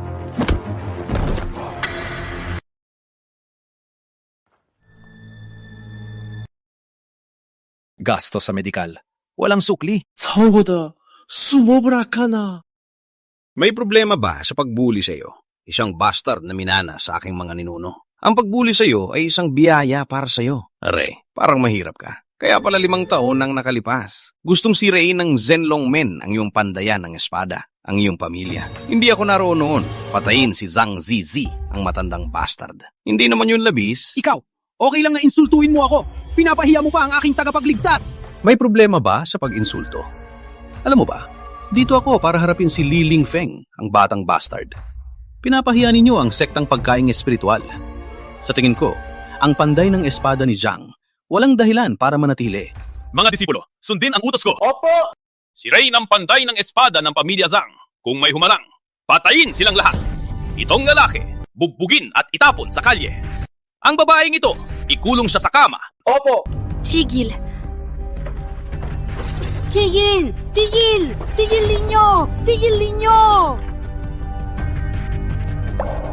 Chaude, 你会后悔的。 Gusto kong makita. Paano mo ako papasiyahan? Array, gusto mo pa maglaro? Bayani na nagligtas ng maganda. Alam mo ba, ang mga disipulo ng pamilya Zhao ay lahat nagsanay. Isang suntok na 100 jin. Walang makaharang sa amin. Go! Isang suntok na sa atid Jin. Walang iba pa. Uhaw ka sa kamatayan! Patayin ang bastard na to!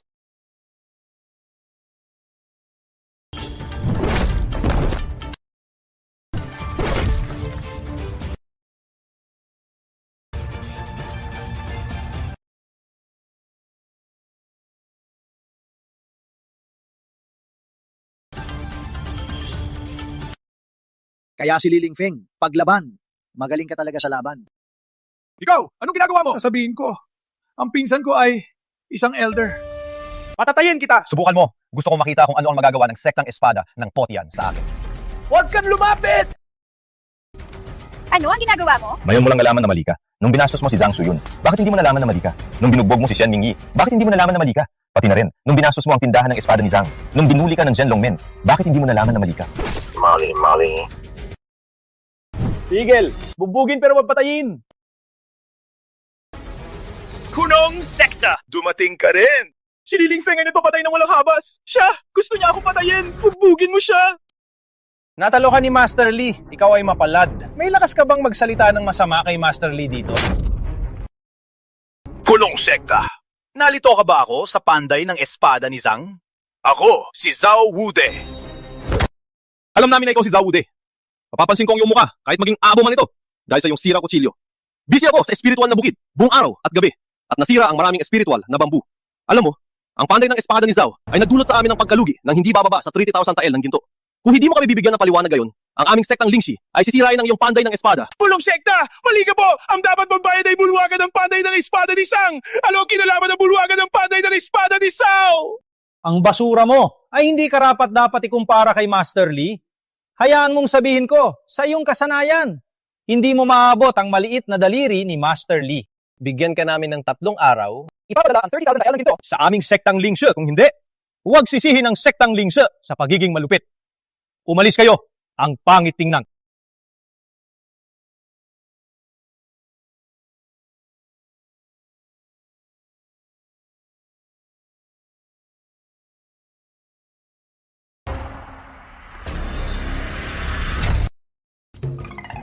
Blurry ba ang aking paningin?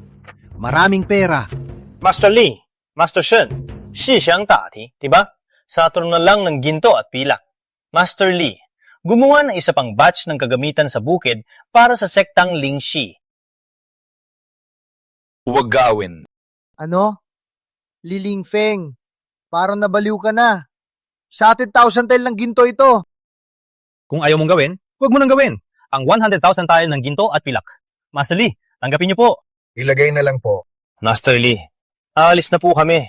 Kung may bagong gawa sa inaharap, Master Lee, alalahanin ang sektang Lingxi.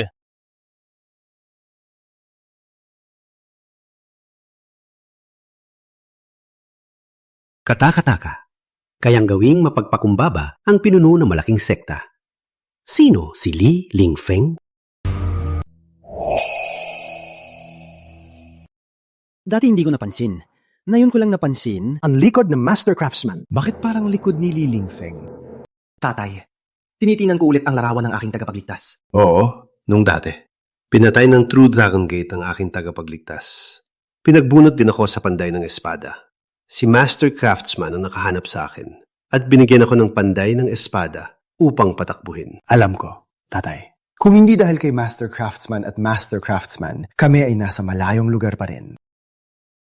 Ngayon ang panday ng espada. Madaling apakan. Isipin mo, pasensya na sa aking tagapagligtas at Master Craftsman. Tatay, ngayon, may sektang pantaing espiritual na tayo. Huwag mag-alala. Ang buhay sa hinaharap ay magiging mas maganda. Umaasa sa iba. Mas mabuti pa ring umasa sa sarili. Pinag-iisipan ko kung paano dalhin ang panday ng espada ni Zhang sa mas malaking entablado. Okay lang, tatay. 5 araw pa, may pulong ng disipulo sa Penglai Villa. Kung bago yon, ang mga espada natin mapili ng mga disipulo ng Penglai Villa. Pagkatapos, ang panday ng espada ni Zhang ay magiging sikat.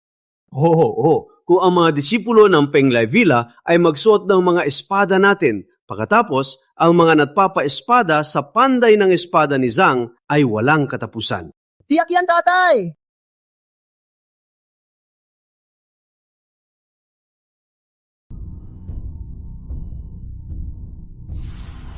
Tulong ka lang sa akin. Pagpanday ng espada.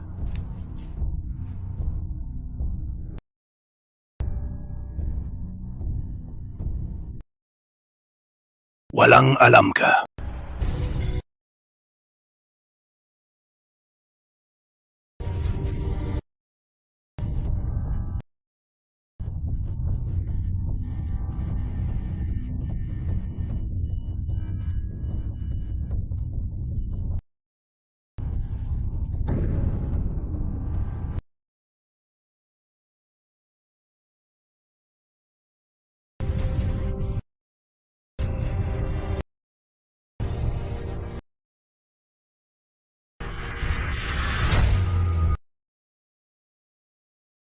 Naghihintay siyang master ng pamilya Chen. Umaasa sa aking espada. Pumasok sa Penglai Villa na mas malakas kaysa sa sektang pagkaing espiritual. Ako, si Zhao Wude, babayaran kita, Li Lingfeng, ng 100 beses. Boss Chow. May katawang espada. Sayang lang, baradong ugat. Maliban kung lagyan ng espadang energy ang katawan, walang pinagkaiba sa basura. Tingnan ang pananamit ng bata. Parang hindi paborito sa bahay. Ang kutsilyong ito. Alam ko, kayong dalawa ng ina ay nahirapan sa pamilya Chen. Ang halalan ng disipulo, ang tanging pagkakataon mo. Para may layo ka sa paghihirap. Bilang kapatid, paalala ko, kung gusto mong magbago, pumili ng espada sa makalawa. Dapat mong piliin, espada na gawa ng panday ng espada ni Zhang. Okay. Boss Zhao. Chen the people, pasensya na at hindi ko kayo sinalubong. Sinulod namin ang inyong hiling. Naihanda na namin para sa inyo. Taas, gitna, below, 3 uri ng espada. Tatay, bagay na bagay sa akin ang espadang ito. Magaling kang pumili, Master Bufan. Karapat-dapat kang tawaging unang henyo ng Tiechen. Ang espadang ito ay tinatawag na espadang Snow Walker. May espiritual na kamalayan na ito. Pinapangalanan mo pa ang basura na ito. Espada ng espiritual na kamalayan. May espiritual na kamalayan na ito. Halos kapareho na ng ginawa ng Master Divine Craftsman. Tatay. Gusto ko ito. Ang espadang ito lang ang bagay para kay Chen Hanlin was Zhao. Ang espadang ito. Magkano ito? Gusto ko ito. Ikaw ay direkta. Ikaw ay 50,000 tael na lang. Ano? Bakit ka nagkakagulo? 500 tael para sa espadang espiritual. Hindi mahal. Huwag kang magmukhang walang karanasan. Boss Zhao, 500 tael para sa espadang espiritual. Di talaga mahal. Maghintay ka lang. Papakuha ko ang mga alipin para dalhin ang pera. Okay, papabalutan ko na po. Well, balutan mo na. Ang gamot ni Ina ay 10 tael lang dati. Pinipilitan ko ng 3 araw at gabi para makakuha ng pera. Ngayon, binibili ni Ama si Chen Bufan ng espada. 500 tael ang ginastos. Walang pag-aalinlangan. Chen Ping, ano pang hindi mo naiintindihan? Ganun lang. Hindi ngayon ang panahon para isipin ang mga bagay na ito. Ang kapalaran namin ni Ina ay nakataya dito. Hindi ako susuko. Ama, sabi mo nung umalis. Ang total budget sa pagpili ng espada ay 500 tael. Ngayon, si Kuya may espada na at 500 tael. Ano nang gagawin ko? Ano pa magagawa mo? Pumili ng pinakamasamang espada. Umalis ka na. Hindi ko gusto pumili ng espada. Kasama ang anak ng katulong. At ngayon ay nagdahasang akusahan ako. Bufan. Tatay. Bufan, birang henyo ng pamilya Chen. Ikaw ang pinakamalaking pag-asa na mapili ng Penglai Villa. Dapat mong piliin ang pinakamagaling na espada. Ikaw naman, bagaman ipinanganak kang may katawang espada, ngunit walang top quality na espada kung ikukumpara sa basura. Ano ang pinagkaiba? Sa tingin ko, pumili ka na lang. Mura lang. Master Chenping, maliban kung ikaw ay master craftsman, walang makagawa. Top quality na espada. Sa tingin ko, dapat kang surrender. O piliin mo. Itong isa, pinupok ko din ng maayos. Bagaman, hindi kasing lakas ng espadang espiritual. Ngunit nasa itaas ng karaniwan din.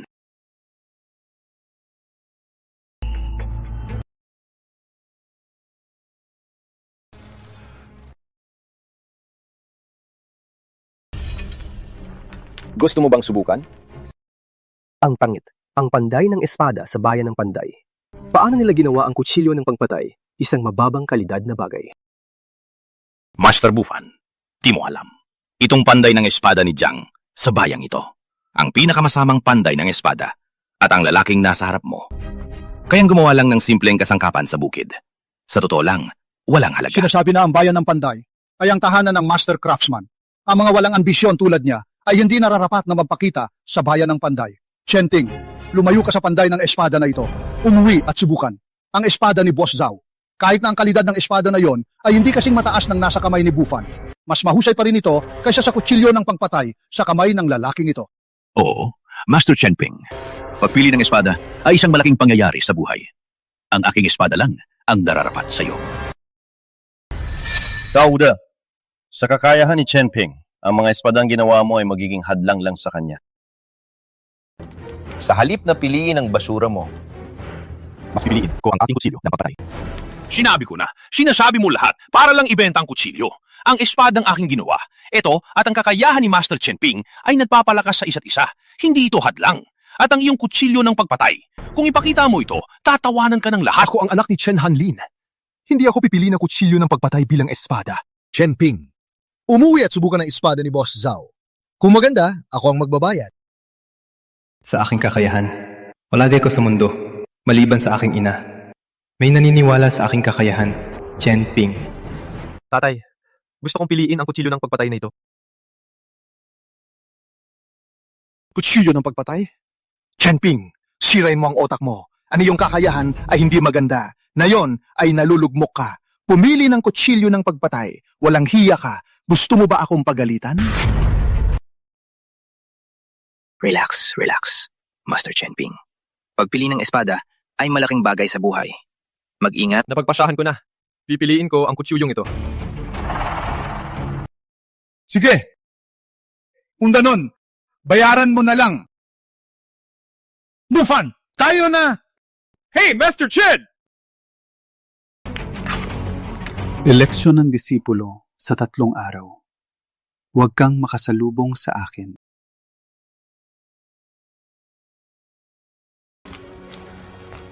Master, huwag mag-alala. Ako, si Chen Ping, ay hindi umuutang. Bigyan mo ako ng kutsilyong ito. Kahit 1 taon o 2 taon, siguradong babayaran ko ito. Ang iyong mga bagay ay hindi ko kailangan. Ang kutsilyong ito ay para sa'yo. Para sa'yo ito, libre. Salamat, Master. Kalimutan na. Anyway, ang basura na ito ay hindi gaya ni Chen Bufan na mapipili ng Peng Lai Villa. Pumili siya ng kutsilyo ni Li Lingfeng. Mapapahiya lang siya. Mapapahiya lang si Li Lingfeng at panday ng espada ni Zhang. By the way, kung ayaw mo masira ang mga bahay sa paligid, huwag mo subukan dito. Narinig ko na ang Master Craftsman at ang espadang ginawa ng Master Craftsman lang ang makakapag-iwan ng marka sa batong itim na bakal na ito. Hindi ko alam kailan ako magiging malakas na may hawak na espada ng Master Craftsman. Sabi ni Master Lee na ang kutsilyong ito ay pwede lang subukan sa bukas na lugar. May iba pa bang metapisika?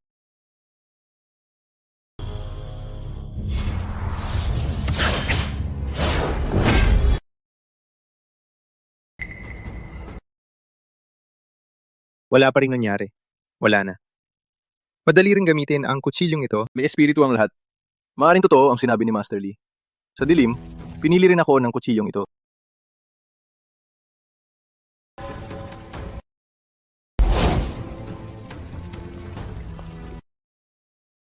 Nawala ang intensyon ng kutsilyo. May-ari ng manor. Walang Master Craftsman dito. Maaaring nagkamali ka lang ng pakiramdam. Imposible.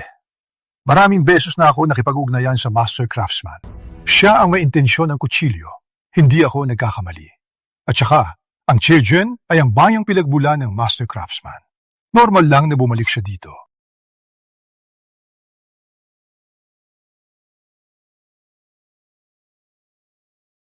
Tingnan, langit lang espadang, gawa ni Master Divine Craftsman, ang makakagawa ng kamanghamanghang markang ito.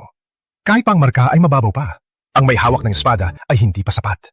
Ang makakuha ng espadang gawa ni Master Divine Craftsman.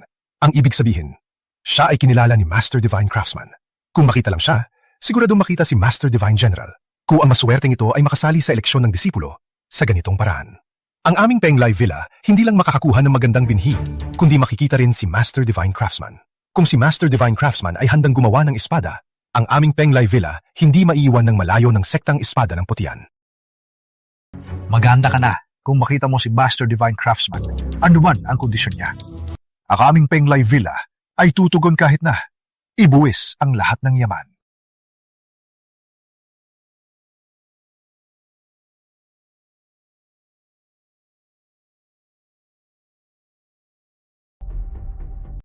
Ikaw ang may kasalanan. Hindi mo man lang ako kinonsulta. Binenta mo lang ang kutsilyo kay Chen Ping.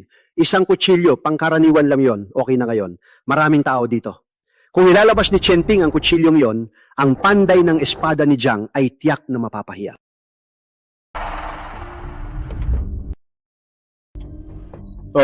Ling Feng, nagkamali ka ngayon.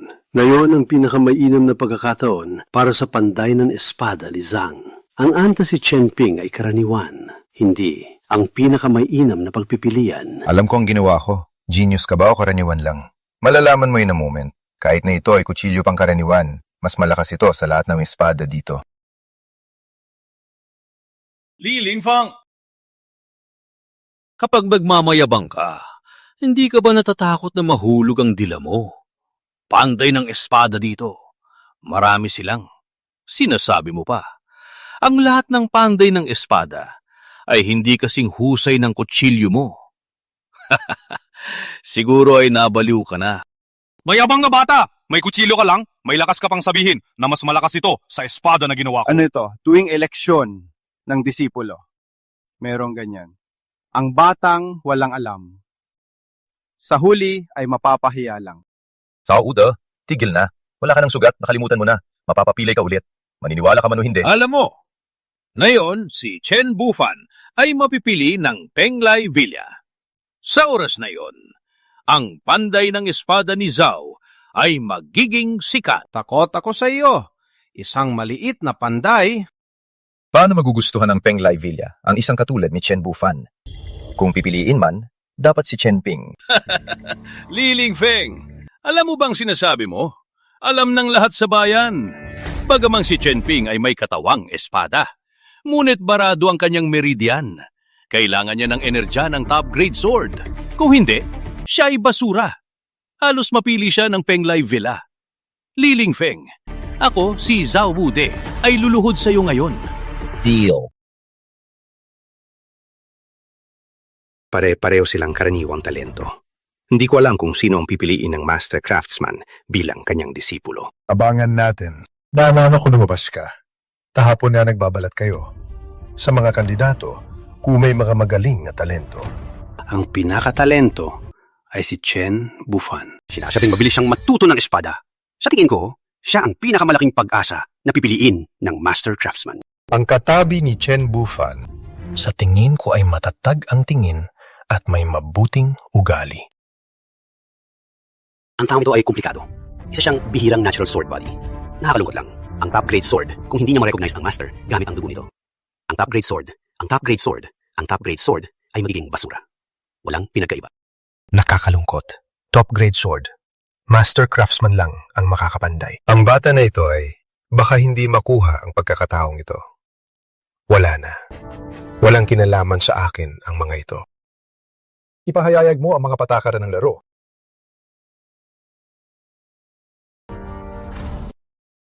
Silence everyone! Sa kompetisyong ito, pupunuin ng sorteo. Isang laban ito. Ang mananalo ay direktang sumusunod na round hanggang sa mapili ang top 3. Sa kompetisyon, pwede magdala ng espada, magpasap sa ring. Matatapos lang kapag may sumuko o kaya ay matumba sa ring. Kung hindi, buhay o kamatayan ay walang pakialam. Ngayon, ang kompetisyon ay nagsisimula na. Unang round, Chen Ping at Ma Zhihong, lumaban na.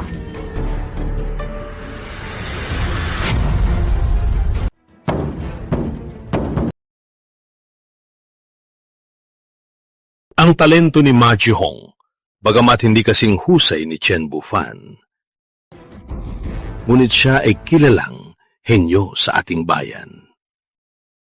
Sa lakas ni Chen Ping, hindi siya kalaban ni Ma Zhihong. Liling Feng. Maganda ka na. Yumuko ka sa akin. Hindi naman siguro. Hindi siya susuko hanggang sa mapahama. Tingnan ang braso ni Ma Zhihong. Kayang maglabas ng 100 libra ng puwersa. Maraming beses na mas malakas kaysa sa karaniwang tao. Uy, tingnan si Chen Ping. Payat na payat siya. Paano niya kayang talunin si Ma Zhihong? Oh, tingnan si Chen Ping. Walang martial arts. Walang swordsmanship. Maliban na lang, may top-grade sword. Kung hindi siya mananalo dito. Kapatid Mingyi, tiwalaan mo ang aming paghuhusga. Hindi ko akalain na makakaharap ng talunan tulad mo sa unang round.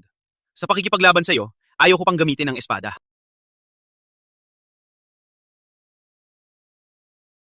Hindi kita sasamantalahin. Since you want to fight me with bare hands, then I won't use my sword either. Ang bata na ito ay karaniwan. May tapang din siya. Sa larangan, ang pinakabawal ay hindi ibigay ang lahat. Si Chen Ping ay karaniwan. Pinili din niyang labanan si Ma Zhihong ng walang sandata. Hindi ko akalain na makakaraos siya dito.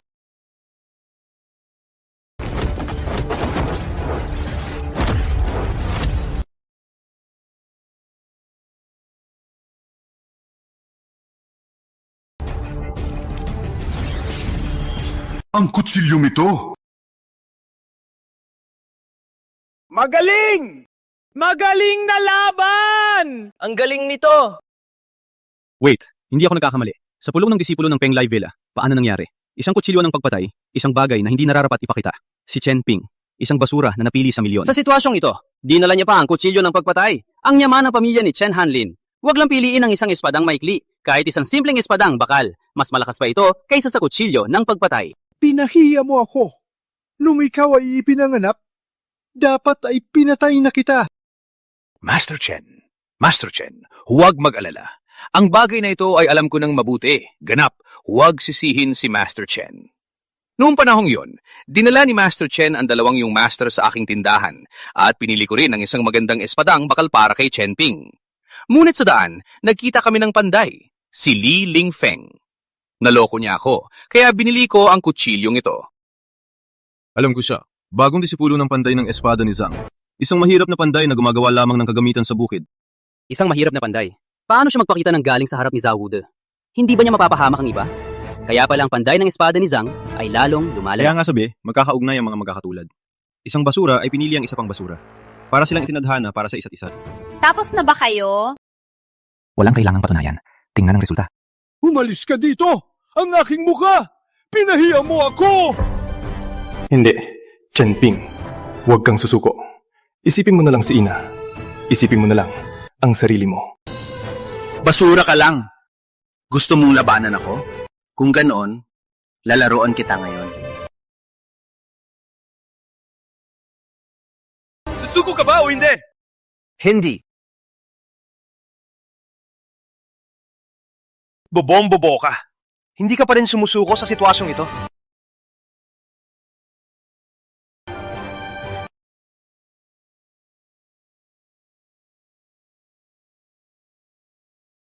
Pinili ng espada ang may-ari. Kung makaligtas ka lang dito, mananalo si Chen Ping. Chen Ping, kung hindi ka sumuko, baka patayin ka ni Ma Zhihong. Susuko ka ba o hindi? Hindi ako susuko! Hindi ko masabi. Bagaman talunan si Chen Ping, medyo matapang pa rin siya. Malaki ang agwat ng lakas ng dalawa. Si Chen Ping ay nakakapaglaban pa rin. Parang hindi ganun malakas si Ma Zhihong. Walang alam ka. Si Chen Ping ay malapit ng maubusan ng lakas. Alam mo ba kung gaano katagal pa siya makakapaglaban? Hindi. Matagal na akong nakikipaglaban sa talunan ito. Ngayon ay nagsisimula na rin ang iba na pagdadahan ang aking lakas. Dapat kong tapusin ang laban.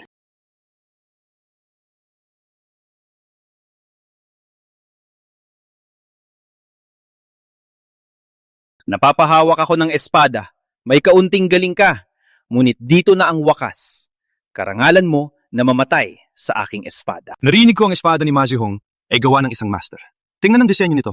Tingnan ang talim nito. Walang kapantay ito. Ang espadang ito ay hindi ordinaryo. May espiritual na kamalayan pa.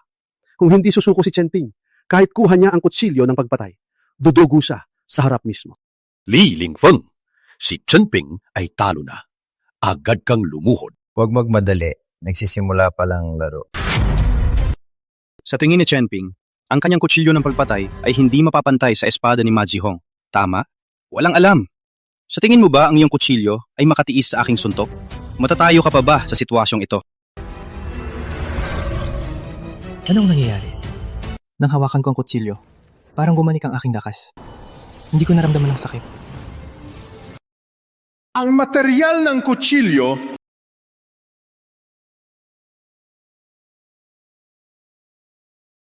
Paano nangyari? Sinipasya ni Ma Zhihong Ng libo-libong kilo.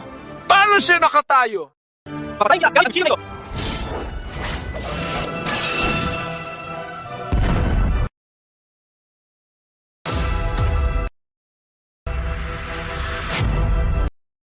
Ang intensyon ng espada. Grabe ang sugat ni Chen Ping. Paano niya pa natalo si Ma Zhihong? Walang kwenta ba talaga siya? Hindi. Natalo ni Chen Ping si Ma Zhihong. Salamat lang sa kutsilyo ng pagpatay sa kanyang kamay. Imposible. Si Chen Ping ay ipinanganak na may katawang espada. Top grade sword lang ang makapagpapalabas ng kanyang lakas. Maliban sa Master Divine Craftsman, walang iba ang may kakayahan nito.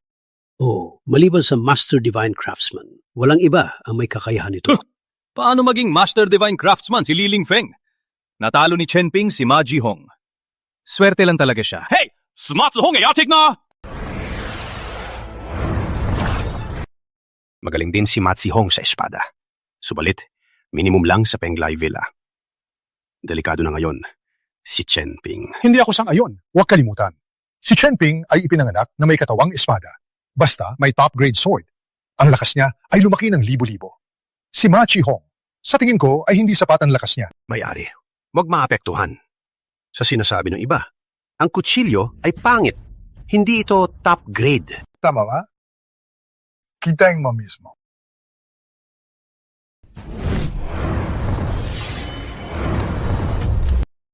Saan galing ang kutsilyong ito? Bakit napakalakas nito? Paano nangyari? Paano siya naging ganito kalakas? Hindi inaasahan. Hindi naman siya masyadong pangit. Pwedeng mag-draw lang kung gusto mo ng kutsilyo. Matatalo mo si Ma Zihong. Imposible talaga. Ano ang nangyayari? Bakit hindi ko na makontrol ang espada? Pinipigilan. 100% na pinipigilan. Ang espada ni Ma Zihong. Takot sa kutsilyo ni Chen Ping.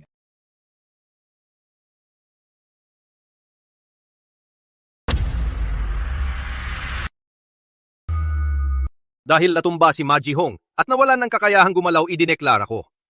Nanalong si Chen Ping sa round na ito. Hindi ko inakala. Mananalo si Chen Ping sa round na ito. Bakit biglang naging malakas siyang ganito? Maaari bang ang kutsilyo ng pagpatay sa kanyang kamay? Parang kilala ko ang ugali ng lalaking ito. Nakita na ba natin siya dati? Naging malakas si Chen Ping. Hindi ito maaring ang kutsilyo ng pagpatay. Huwag kalimutan, si Li Lingfeng ay gumawa ng kasangkapan, walang kwentang tao na gumawa ng kasangkapan. Ngunit si Chen Ping ay talagang naging malakas pagkatapos niyang gamitin ang kutsilyo ng pagpatay. Basta maging malakas lang ako, handa akong gamitin ang asarol. Oo, gusto ko rin gawin yon. Master, pasensya po. May bababang kutsilyo ng pagpatay sa iyong panday ng espada. Handa ako magpalit ng 3 rare metal para sa kanya. Master, hindi ko kailangan ng kutsilyo ng papatay. Basta malakas lang. Gusto ko rin ng asarol, apang rock. Paalam, ito ang aking master, ang aking kapatid. Mas malakas sila kaysa sa akin. Kung gusto mo ng magandang kutsilyo, puntahan sila. Master, gusto ko na espada maikli. Master, gusto ko ng Mandarin Duck Sword. Gamitin ang jade na ito bilang deposito. Enough! Okay. Nanalo lang si Chen Ping ng laro. Hindi pa siya pumasok sa Penglai Villa. Worth bang pagpuri? Huwag kalimutan. Grabe ang kanyang sugat na yon. Sa susunod na laro, 10 round, siguradong matatalo siya. Sunod na laro ni Chen Ping, laban kay Chen Bufan. Mga manlalaro, maghanda na. Ang unang henyo ng aking Tiechen. Henyong laban sa talunan. Li Lingfeng. Kailangan kang lumuhod ngayon. Bufan, ang laro ang pinakamahalaga. Alalahanin, ano man ang mangyari, dapat kang mapili ng Penglai Villa. Huwag mag-alala, tatay. Siguradong. Mapipili ako ng Penglai Villa. Huwag matakot, Chen Ping. Sa 3 galaw, siguradong dadalhin ka pababa. Sige, subukan mo. Subukan mo! Sa kalaban tulad ni Ma Zihong, makalaban pa si Chen Ping. Ngunit sa harap ng pinakamatalino na si Chen Bufan, hindi mananalo si Chen Ping. Akala ko ang espada ni Ma Zihong ay maganda na. Ngunit kumpara kay Chen Bufan, hindi pa rin sapat. Siyempre, ang espada ng Snow Walker ay bunga ng kalahating buhay kong pagsusumikap. Buong katawan ay gawa sa top-grade steel. Ngayon, ang buong espada ay may espiritual na kamalayan. Katumbas nito ang espada na ginawa ng Master Craftsman. Ang lalaking ito ay mapagmayabang, hindi man lang katumbas. Ang sirang espadang ito ay kalahati lang ng espada ng Master Craftsman. Espadang may kamalayan. Learning ko ang espadang may kamalayan ay nagkakahalaga ng 10,000 ginto. Hindi ko inakala na si Chen Hanlin ay may paboritong anak. Binigyan ng bunsong anak ng espadang may kamalayan. Binigyan ng panganay ng kutsilyo ng pagpatay. Sino nagsabi ng 2 anak, ang isa ay henyo? Kung ako ang nasa lugar niya, magiging may paboritong anak din ako. Tsaka sinabi ni Zhao Wude dati. Ang kutsilyo ng pagpatay ay pinili ni Chen Ping mismo. Kung may sisihin, dapat siyang sisihin sa kanyang kakulangan ng paghusga. Uy, sa tingin ko, hindi mananalo si Chen Ping sa laro gamit ang kutsilyo ng pagpatay.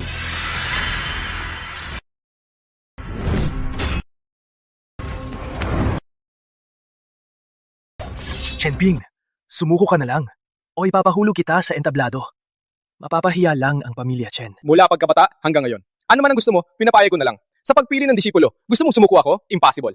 Langgam na gustong iyanig ang puno. Ang espadang Snow Walker ay gawa sa top-grade na materyales. Takot na hindi mo man lang mahawakan. Ang kutsilyo ng pagpatay, putulin mo on the spot.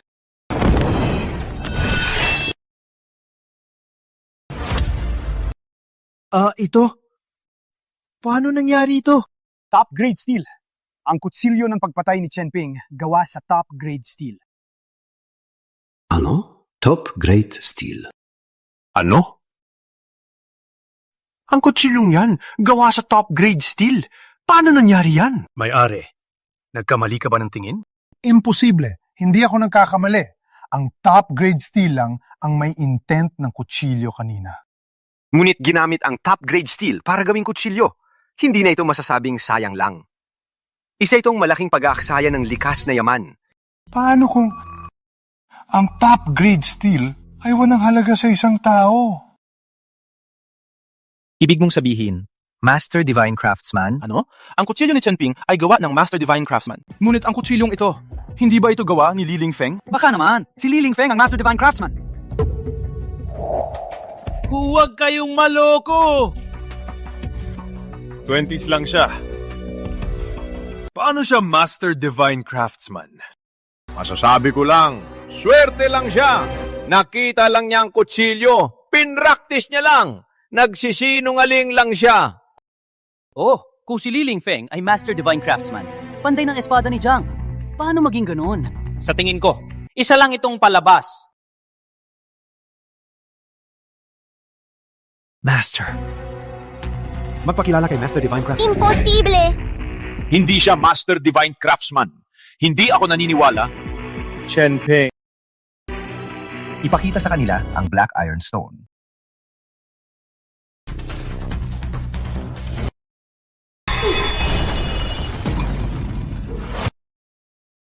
Bato ng Black Iron! Sumabog ang bato ng Black Iron! Siya nga! Siya nga!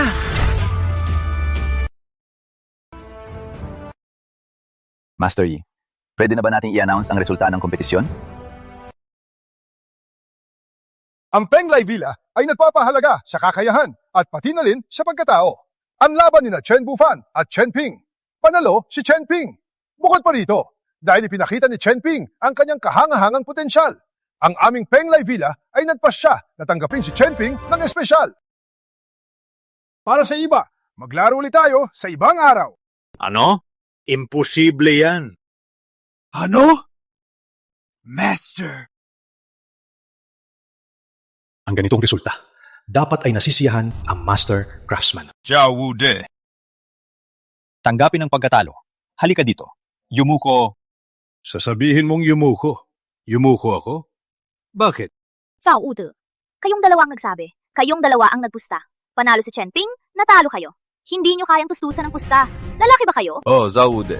Nung sinabi mo yan, ang lahat ay nanonood. Nagsisisi ka ngayon, hindi ka lalaki. Sumilens. Wala kang karapatang magsalita sa araw na ito.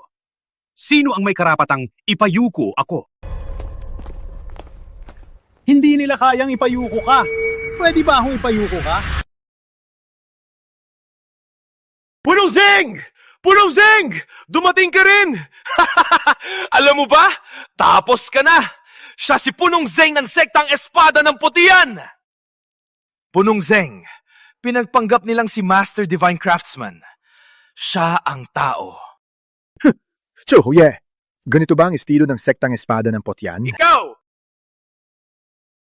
Master Divine Craftsman, ako may kasalanan sa hindi pagdidisiplina sa kanya. Ikaw ay napahamak. Hindi naman talaga, sa tingin ko lang. Ang sektang Espada ng Putian, dapat talagang ayusin. Hayop ka! Isa lang! Ilang araw ka lang sa sektang Espada ng Putian. Nilabag mo pang pangalan ng sektang Espada ng Putian para mang-api ng iba. Halos mo ako mapahamak kay Master Divine Craftsman. Araw na ito, tatapusin kita dito.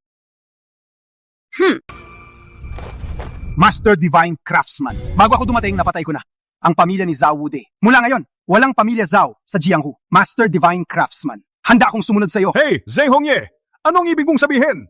May unahan sa pagkuha ng kredito. Master Divine Craftsman, handa akong sumunod sa iyo. Piliin mo ako, Master Divine Craftsman. Piliin mo ako, handa akong sumunod sa iyo. Master Divine Craftsman, piliin mo ako. Master Divine Craftsman, handa akong sumunod sa iyo.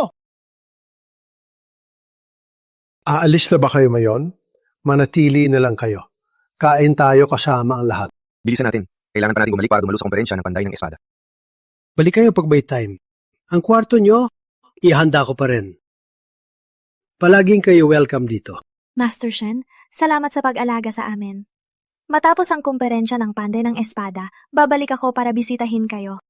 Sige, mabubuting bata kayo. Pasensya na sa mga nangyari dati. Huwag niyo akong sisihin. Ang kumperensya ng Panday ng Espada ay inorganisa ng sektang Espada ng Putian. Ang lambak ng 100 na espada ay tiyak na magiging sikat sa buong mundo. Ingat. Ingat? Tatay, kapatid! Master Divine Craftsman, Junior Sister. Bakit kayo dito? Sa oras na ito, dapat ba kayo nga sa daan na papuntang kumperensya ng Panday ng Espada? Dahil sa inyo. Salamat sa iyo. Ikaw ay masyadong nagpapakitang gilas sa eleksyon ng disipulo sa Penglai Villa, kung kaya talantad ang tunay na pagkatao ni Ling Feng. Ngayon, kung ito ay lambak ng 100 na espada o panday ng espada ni Jiang, sila ay sikat sa mundo ng martial arts. Walang sekta ng panday ang lumaban sa lambak ng 100 na espada. Siya na ang nangungunang sektang panday ng Sangdata. Walang magagawa. Sino ang may lakas ng loob? Lumaban kay Master Divine Craftsman. Ngunit ito lang. Wala kaming magawa. Wala kaming magawa ngayon. May gagawin. May handaan sa aming kindahan. Kulang lang ang 2 bisita. Kung walang problema, kumain muna tayo. Shopkeeper Shen. Shen? Nandito na kami ni Wushan. Maghanda ng 2 bote ng alak. Sa oras na yon, tasting natin ito. Alak na inimbak ng aking master. Maganda, maganda. Tara, tara. Please, please, please.